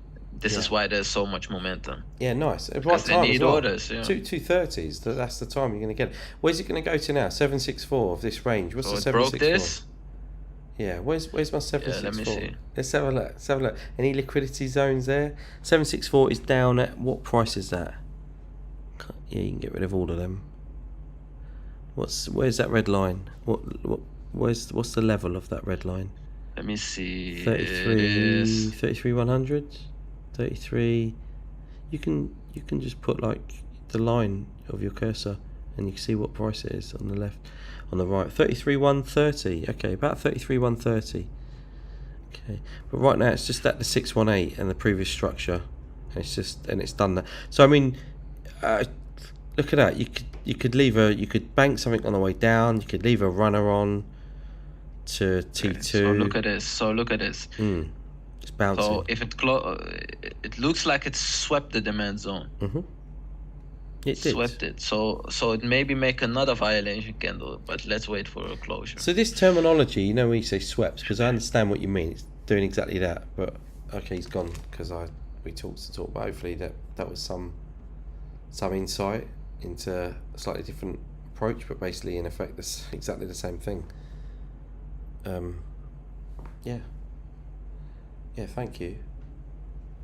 Sorry it cut off, but it's nice. Again, 30-minute sessions is what we always look for. 30-minute sessions, do a bit of live maybe. The Zoom set to 40 minutes. 30-minute sessions, overrun a little bit, doesn't matter. But we talked a little bit about a few things, so that's all good. I think I'm done with the trading today. I just wanted to see there were some moves that's already happened, and I didn't get on any of them, so I'm not gonna chase it.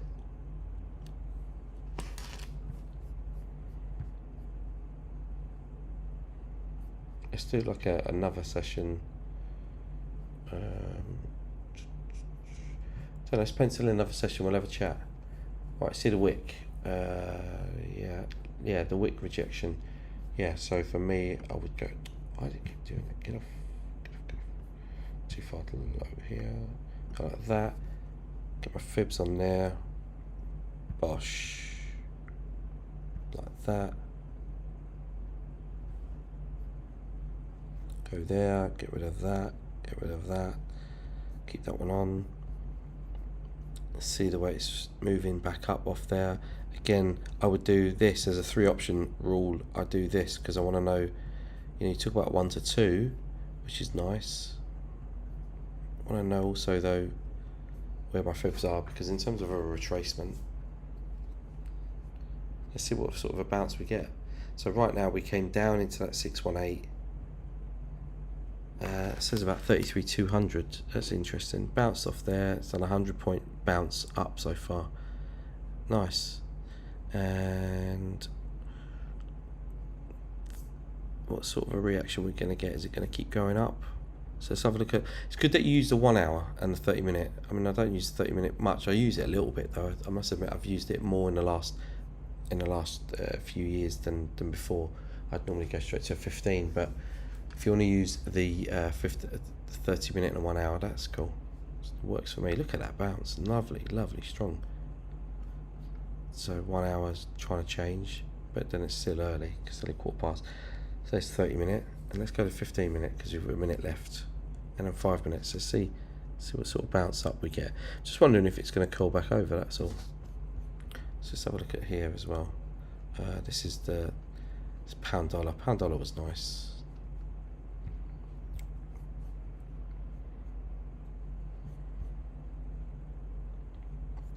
Yeah, see, that was nice, the way it came. So we were sideways, open, wicks up, through the highs, through the 50, bounces off it, pulls in all that liquidity, beautiful move down. Let's get rid of all of these then. That's it, 5618.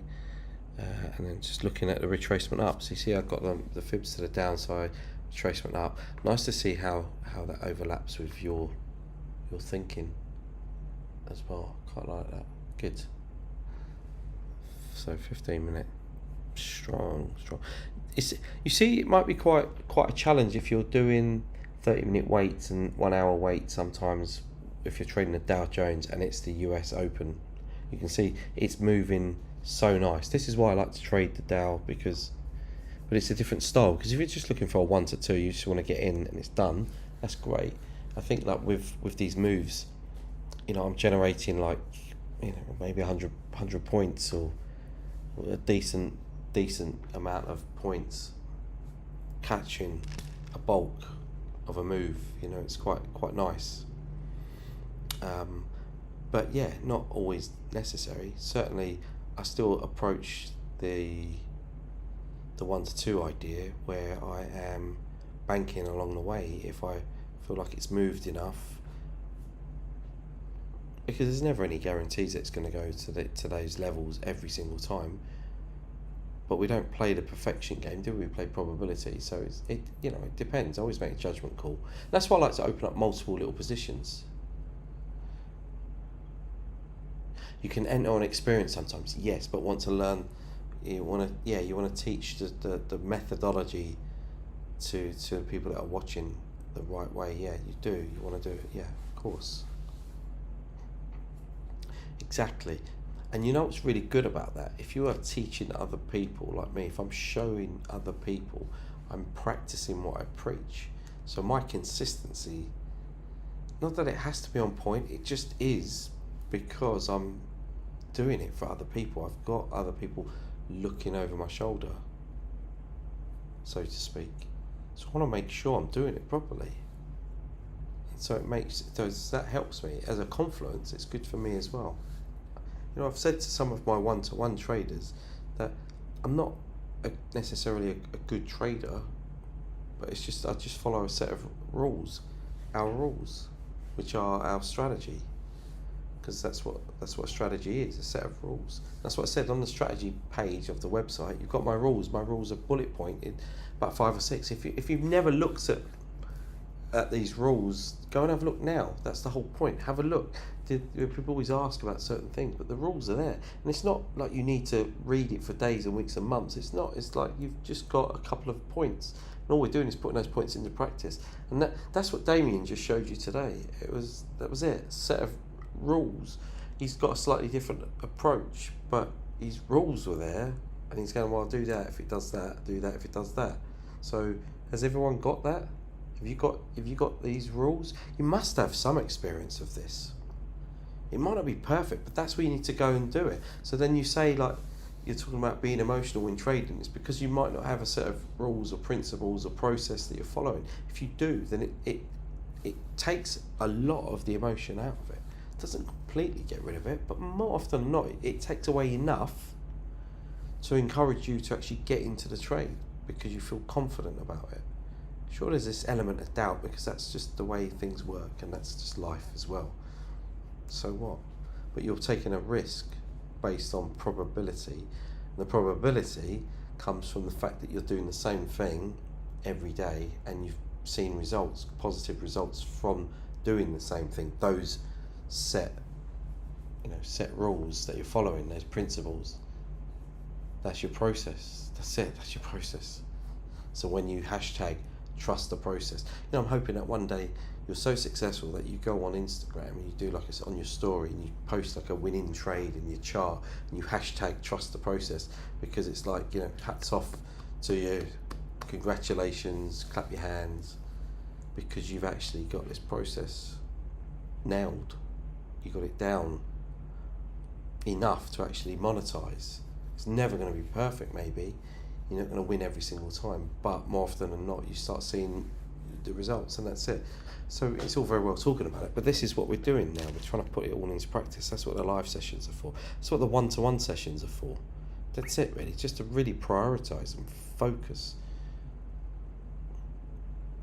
Because you've got all the information, you know all this, but it's just about putting it into some order. And that's what I'm here to do. Fast track. And the reason I'm showcasing with Damien is because he's got a process. And that's really important. Because most people don't have a process. You don't even have a routine. It's just like, I want to get a bit of time, I'll come in. 15-minute could enter high risk on Dow. Yeah, I don't think it'd be high risk though, that's what I'm saying. With the Dow Jones at the US Open, with all that volume, I don't think it's a risk at all. It's like a little steam train. It just kicks in, locomotive, and it just goes, and you just jump on it and get involved. So if it meets your criteria, yeah, 30 minutes is perfect. And I think 30 minutes is ideal for like your less moving instrument. So something that might move euro dollar moves like, you know, what might move like 50 pips, 60, 70 pips or something maybe in a day. What's the average true range? You know, pound dollar, what's that, about 80 pips or so on a good day, maybe going to about 100, 120 or so. You know, pound yen, what's that, about 200? Yeah, having a big stop loss is high risk. Yeah, yeah, that's the thing as well about volume. It's about accounting for that stop loss. What it means, the bigger stop loss should actually be making less maybe. If your stop loss is big but you're still risking half a percent or 1/4%, it means your lot size is going to be tiny or a lot lower. So it means your profit is going to be less unless you're trying to get a 1 to 2, but then it means your 1 to 2 means you've got to move a lot more. Yeah, so these are the variables again.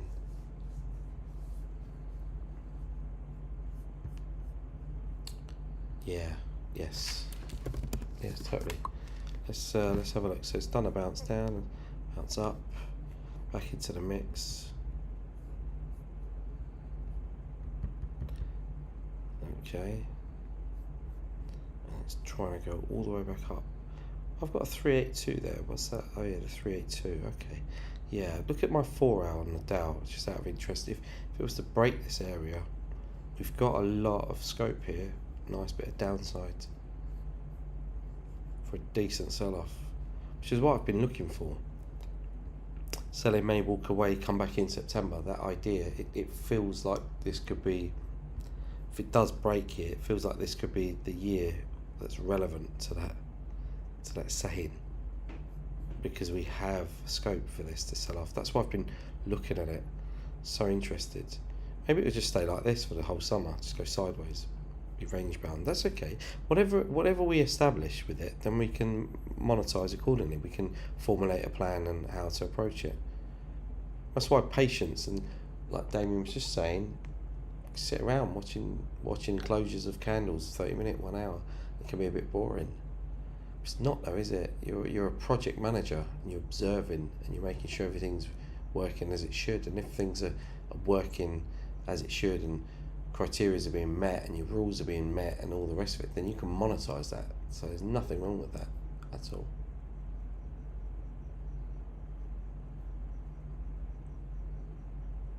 Oh, gone. Where's he gone? Somebody said Tom's gone.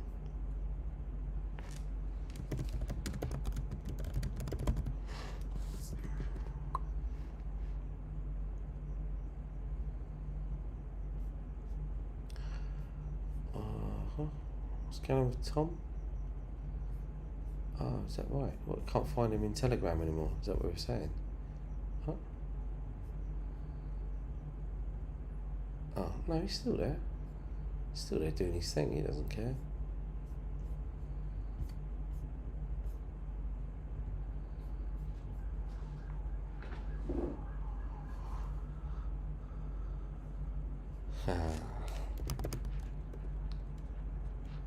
Alright, I'm going.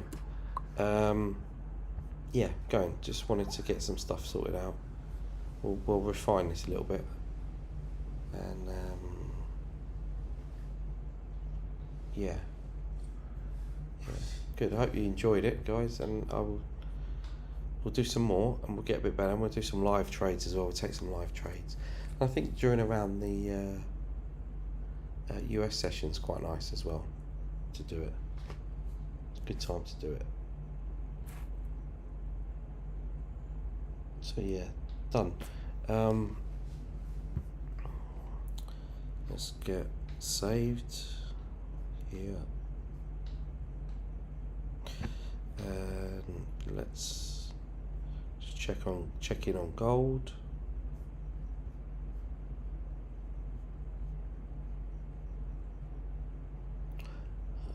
Let me just check on something. Manny, what are you saying about the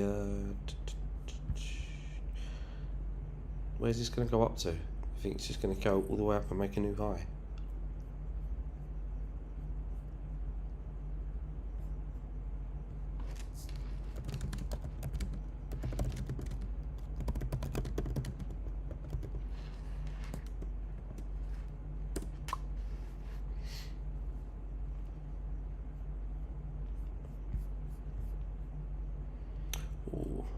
Not like that, it's not.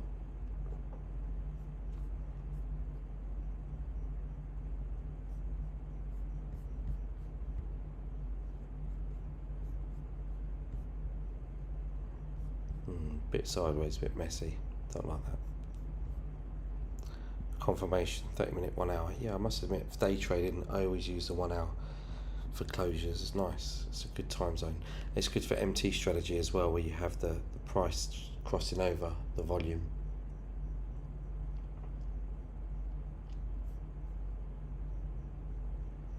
Actually waiting for 3:30 or 10:30 that would be New York time. 30 minutes. 30 minutes is quite nice though, isn't it? 4 minutes to go.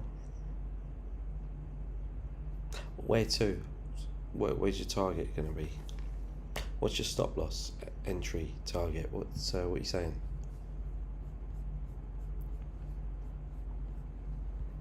Let's mark it up on the chart.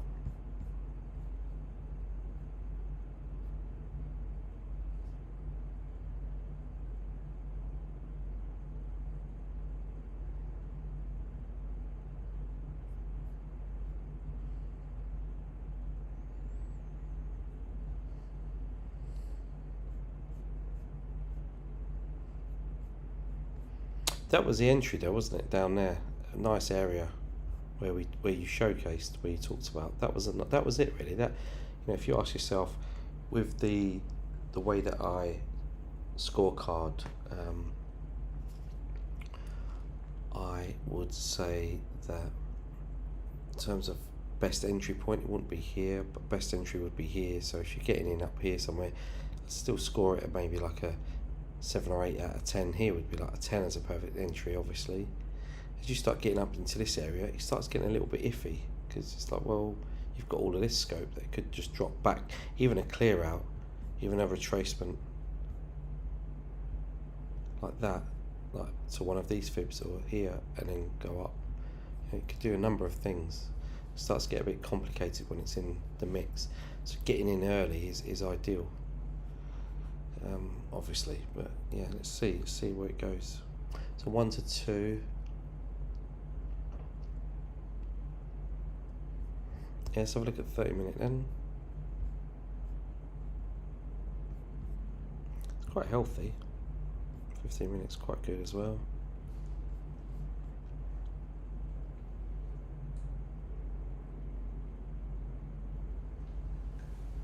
Just see how it moves. See a candle drive down. Okay, so see a candle drive down. Let me do that anyway. Here, right. Let's get this on.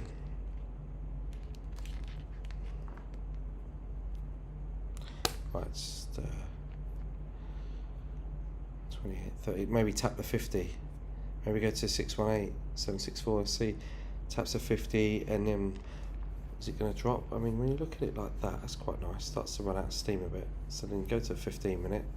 That's quite nice. 30-minute. Let's have a look at my charts then. So if I go to a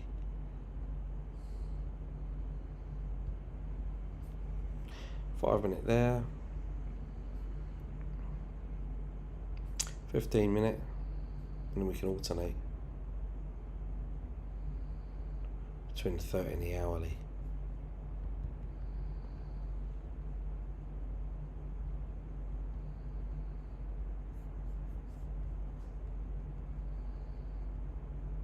Five minutes saying it's been just trying to drop, trying to go down, but that was before, and it's not done it for the last 10 minutes. So upside is still very much quite powerful, quite in play at least. Let's see if it rejects. 30 seconds, 20 seconds, something like that.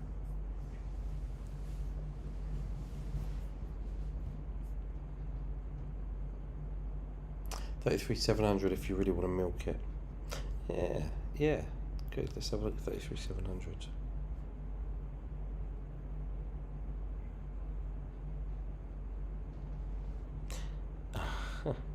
Yeah. Right back up into the mix. Yeah, why not? Why couldn't it do that? That's what I like to see. It's nice to know where where those big areas are, where the big targets are. Even if you do like smaller 1s, 2s, that's absolutely brilliant. It's fine. Still nice to have a bigger picture in terms of where things can go. I quite like that.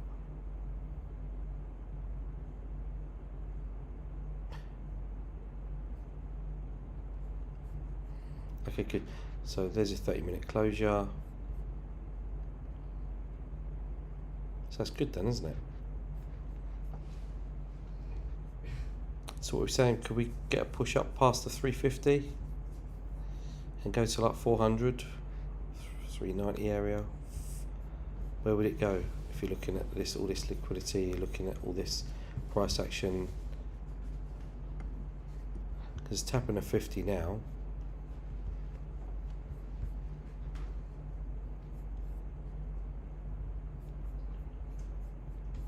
Again, it's just like pierced up a little bit, I've seen on this 5-minute, and just taking out that high. And what if it fails here and drops? So if it fails here and drops, then that would be, yeah, it would be quite a nice move all the way back down.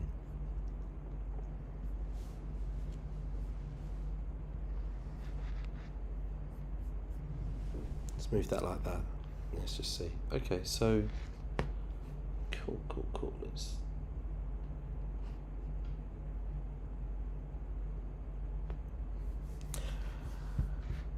Yeah, see what it does. See if it breaks up. It's good though. It's good that we did all this. Alright, thanks everyone for joining. And yeah, I know you're already on it there. It's good.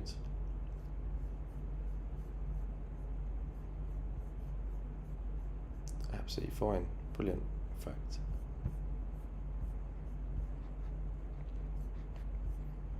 Candle struggling.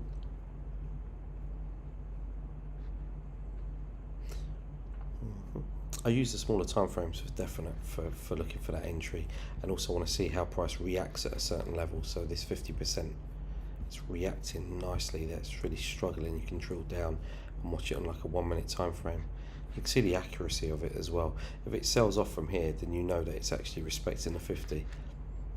What's interesting as an observation, and I say this often as well, that when price goes up like this on a retracement and it goes through the 382 and it doesn't react off the 382, you know, it doesn't sell off there, so like there, you see it pushed up, and it's just dancing around, but above it, it's not really acknowledging the 382. It's sort of saying, we're going to stop here for a moment, catch our breath, and then off we go.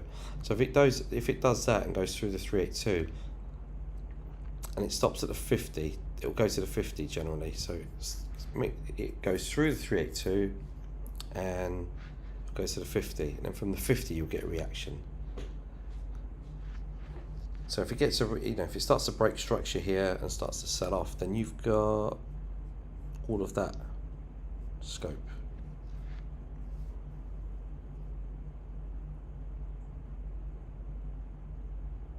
Yeah, normally you'd already be in from the bottom, and then you won't have to worry about all of this. Your money's made then. That's right.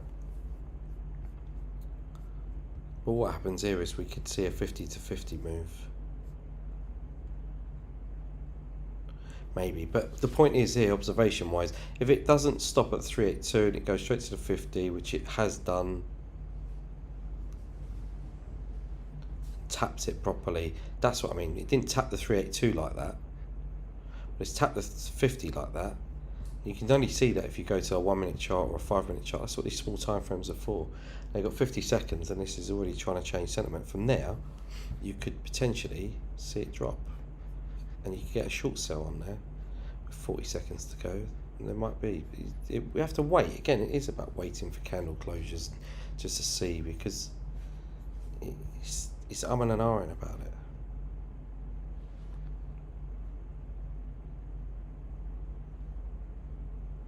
Let's see what it does. But yeah, 37. What we got? 20 seconds to go.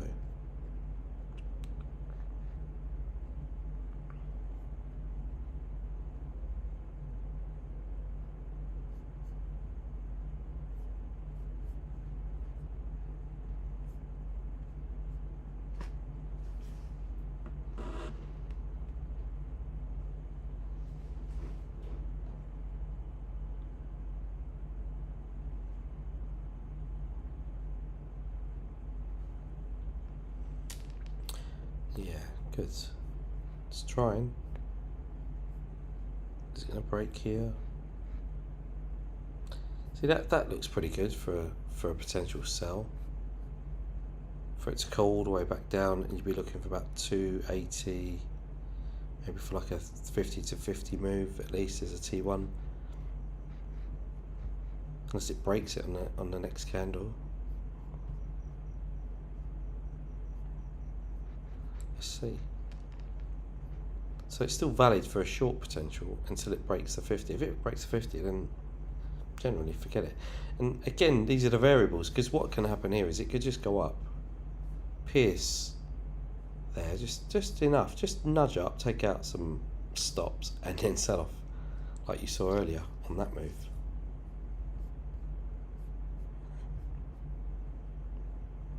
The reason I can go to a 1 minute chart is because of all the volume that we saw and the range that was created. You know, that is a 300 point range, and it doesn't look like 300 points because I'm managing to get all of that 300 points on a 1 minute chart because it's quite active. The volume was quite nice. It was there. When the volume's light, then you probably have to use a 30 minute and a 1 hour. But certainly when the volume's thick like that, if you're watching it from a 4 hour candle or 1 hour high time frames, you might miss it. Miss the entry and miss all that movement, because in a minute it can move. This is what makes the open such a good time to trade potentially, if there's volume and it's trending or putting in a decent move. Yeah, and that's right, you focus on your EU and your GU, because I'm always in front of the top or bottom, and with the Dow it moves so fast it's hard to catch that exactly. Yes. Yeah. But I learned a lot today just from your stuff, so thank you for sharing. It was good to see a lot of that I got and understand perfectly. I was noting the jargon, the terminology, you know, violated and raid and swept and all of that. It's good. So 50.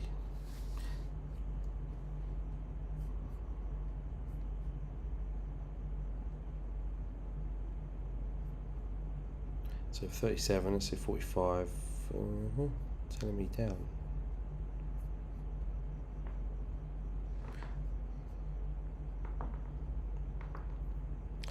Okay, if it breaks here, then it's worth maybe taking a little short on it. Yeah, is it doing it? It's trying. Let's zoom in. Yeah, there you go. It's just breaking now. So you take it and you short it, and you want to short it down to maybe 300. 382, and then you can do something like this. Actually, you could do something like this, so it'd be like that, but the stop loss then doesn't even have to be high, it can just be above, because you know you've allowed it, it's tapped to 50, and you want to have the stop loss at, you know, something like around maybe like around there, for example, because if it just wants to reject and suck in sellers and then just break long and go up, then you wouldn't want to be in it, because it has no business taking out all this structure. So you want to do that. So what you can do here, you can go like this as well. This is where the fibs in terms of the retracement works. So 764 on such a small range, you're doing that, and you want to see like there and there. You want to go 618, 764, create that. There you go. Look, no harm. Just did a little retest. It's having a go. You know. If so, it's trying to break. If it breaks, so it went there, pulled back to there, you got in there, stops then could be slightly above, which is not a big stop loss, and then you can stretch it out a little bit now on that wick and see where the stop loss could be. That's about right, 350. So about 350, it's just around there. It has no business going above. And then if like on these smaller time frames, it's gonna, you know, not take out all of this. You can control your stop loss. You can cut it. You can easily get what you're calling a 1 to 2 like that down to like a 50. So it'd be like a 50 to 50 move. That would be around 280 or so, about there. Again, depends the broker that you're using, but something like that would work quite nicely. curl over, and you can see that also ties in with the previous structure, so there's a really nice trade there. 50% to 50%, and your T1 can be something like that as well. So getting in somewhere like there and going like that and doing that and that there, and that's easy, it's quick and easy. You talk about easy money, and there you go. Sweet. It's quite nice, isn't it?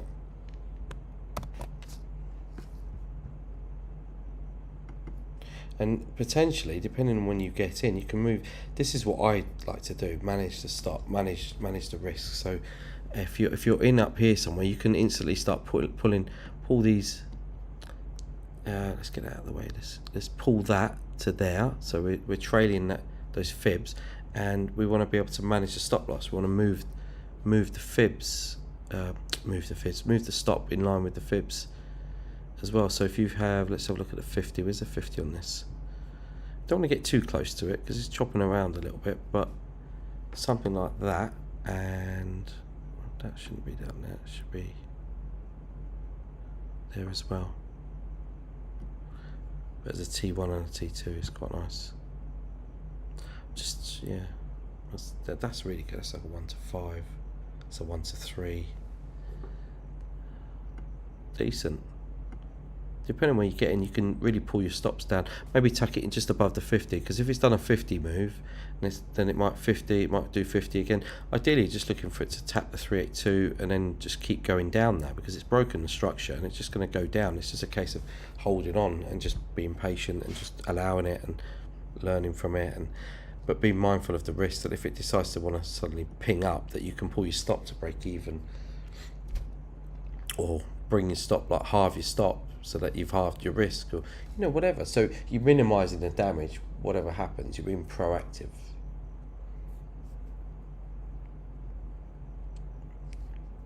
Because at the end of the day, what you want this to do is curl over and go to here and then here and here. So the initial move might be like that. We might get a retracement back up into here, and then it might drop on the second bit. So waves, wave 1, wave 2, wave 3, that kind of price action.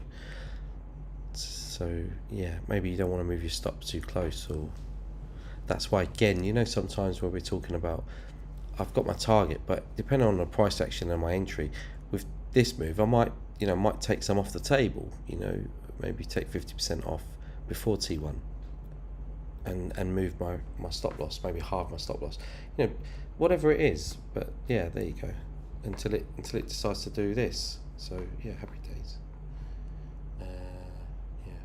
Anyway, good.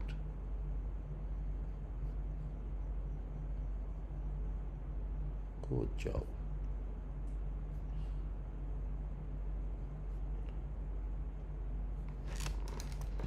Just shared this live trade for the Dow.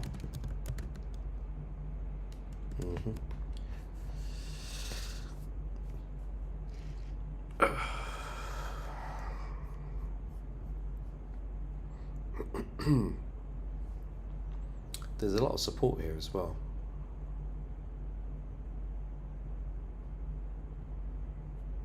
So you clear that, crossing over.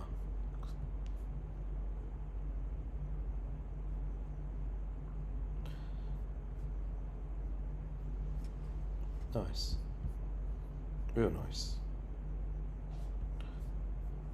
Done exactly what we wanted it to do. That's it. That's your T1 officially. Now your T2. For me, T2, I like to get it like that, because it's about milking the move. Because if at the end of the day you want to take 50, 60, 70% off the table at your T1, you want to leave a runner on, then you want to see if you can squeeze something out of that runner, just for a bit of fun, really. Because I think everybody's different, but what I find is quite common is that when people are trading, they like to be involved. There's this whole emotional roller coaster, and so if you take a decent amount of profit off the table, you pay yourself. Now you can move stops to break even, for example, and run it risk free. Then there's no emotion involved. It's exhilarating, but you've enjoyed it. You've done what you had to do. You got paid. Like Manny was saying, get the trade on, make your money, job done. That's it. Leaving the runner is just for a bit of fun. Just because, like, if you finish too soon and you walk away, I don't know, it doesn't work for some people. They don't have that discipline. So we're sort of trying to meet you halfway and say, okay, let's see if we can appease that urge, that addiction, that urge to want to trade more, because it was over so quick, you know. It was a quickie, you know, and there's nothing wrong with a quickie, but you might still be reeling from it, thinking to yourself, actually, is that it? I want to have some more of that. That was really good fun, you know. So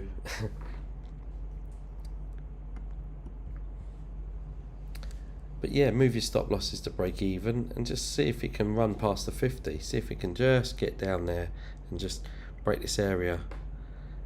And maybe if you wanted to, scale out again, take off. So you've taken 50, 60, 70%. Maybe if it gets down to about here, take another 10% off. Just shave a bit more profit off. And then so you've got like at least a 20% runner on. Stops to break even. Just see if it runs and squeeze a little bit extra out of it. It's just a bonus, really, because you've paid yourself already. Yeah, but anyway, there you go. Good. I hope you enjoyed that, guys. Let's leave it there. There was a couple of different styles, different approaches, different ways to trade. 50 to 50 is what we're looking at here. And like I said, observation wise, if it goes through the 382 and doesn't stop there, but then reacts off the 50, then it will come off there. So normally you get like a 382 and it might react a bit and then go up to the 50, react a bit, 618, 764. You know, it could do it in steps. But when it just shoots on straight through the 382 and goes straight to the 50 and parks itself like that and behaves like that, that was, for me, when it did that, I was like, okay, could have a trade here to short it. Again, experience, observation tells you that I've seen that play out a lot. That's why I use the fibs. It's quite good in that respect. He didn't respect the 382, so it probably react and respect the 50, because by that time it will be tied. It's like going on a journey. They stop there. We're going to stop there for the services, to fill up the car, toilet break, grab some lunch. No, let's go to the next one. It did that. So that's it, we'll do it there. It's human behaviour, there's nothing wrong with that. I use a real world analogy, but that's how we think, right? We're in a car, we're going on a journey. Oh, we'll fill up at the next one, we'll stop at the next one. You know, let's do a little bit more of the journey. Let's go a little bit further. It's still early, you know, it's that kind of idea. And then other days we're like, no, I just want to stop there and get it. So they'll stop at the 382 and do what we have to do. It wouldn't surprise me if this just flew up from here and just rallied all the way up. Or put in, like now it's trying to put in a decent correction. Wouldn't surprise me if it did a deeper correction, because it's a 50 to 50 move so far. Again, just based on price action, observation and everything else. But 11 minutes, let's just stick around for 10 minutes. Let's just see what happens. Any questions? Thanks for sticking around. Did you learn some stuff? Cheers, Manny, for your time. 230 to 190. 230 to 190, yeah, 764.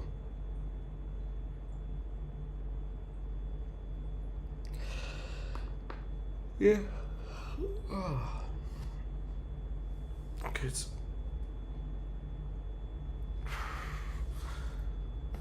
Have a nice day, everyone. Thanks.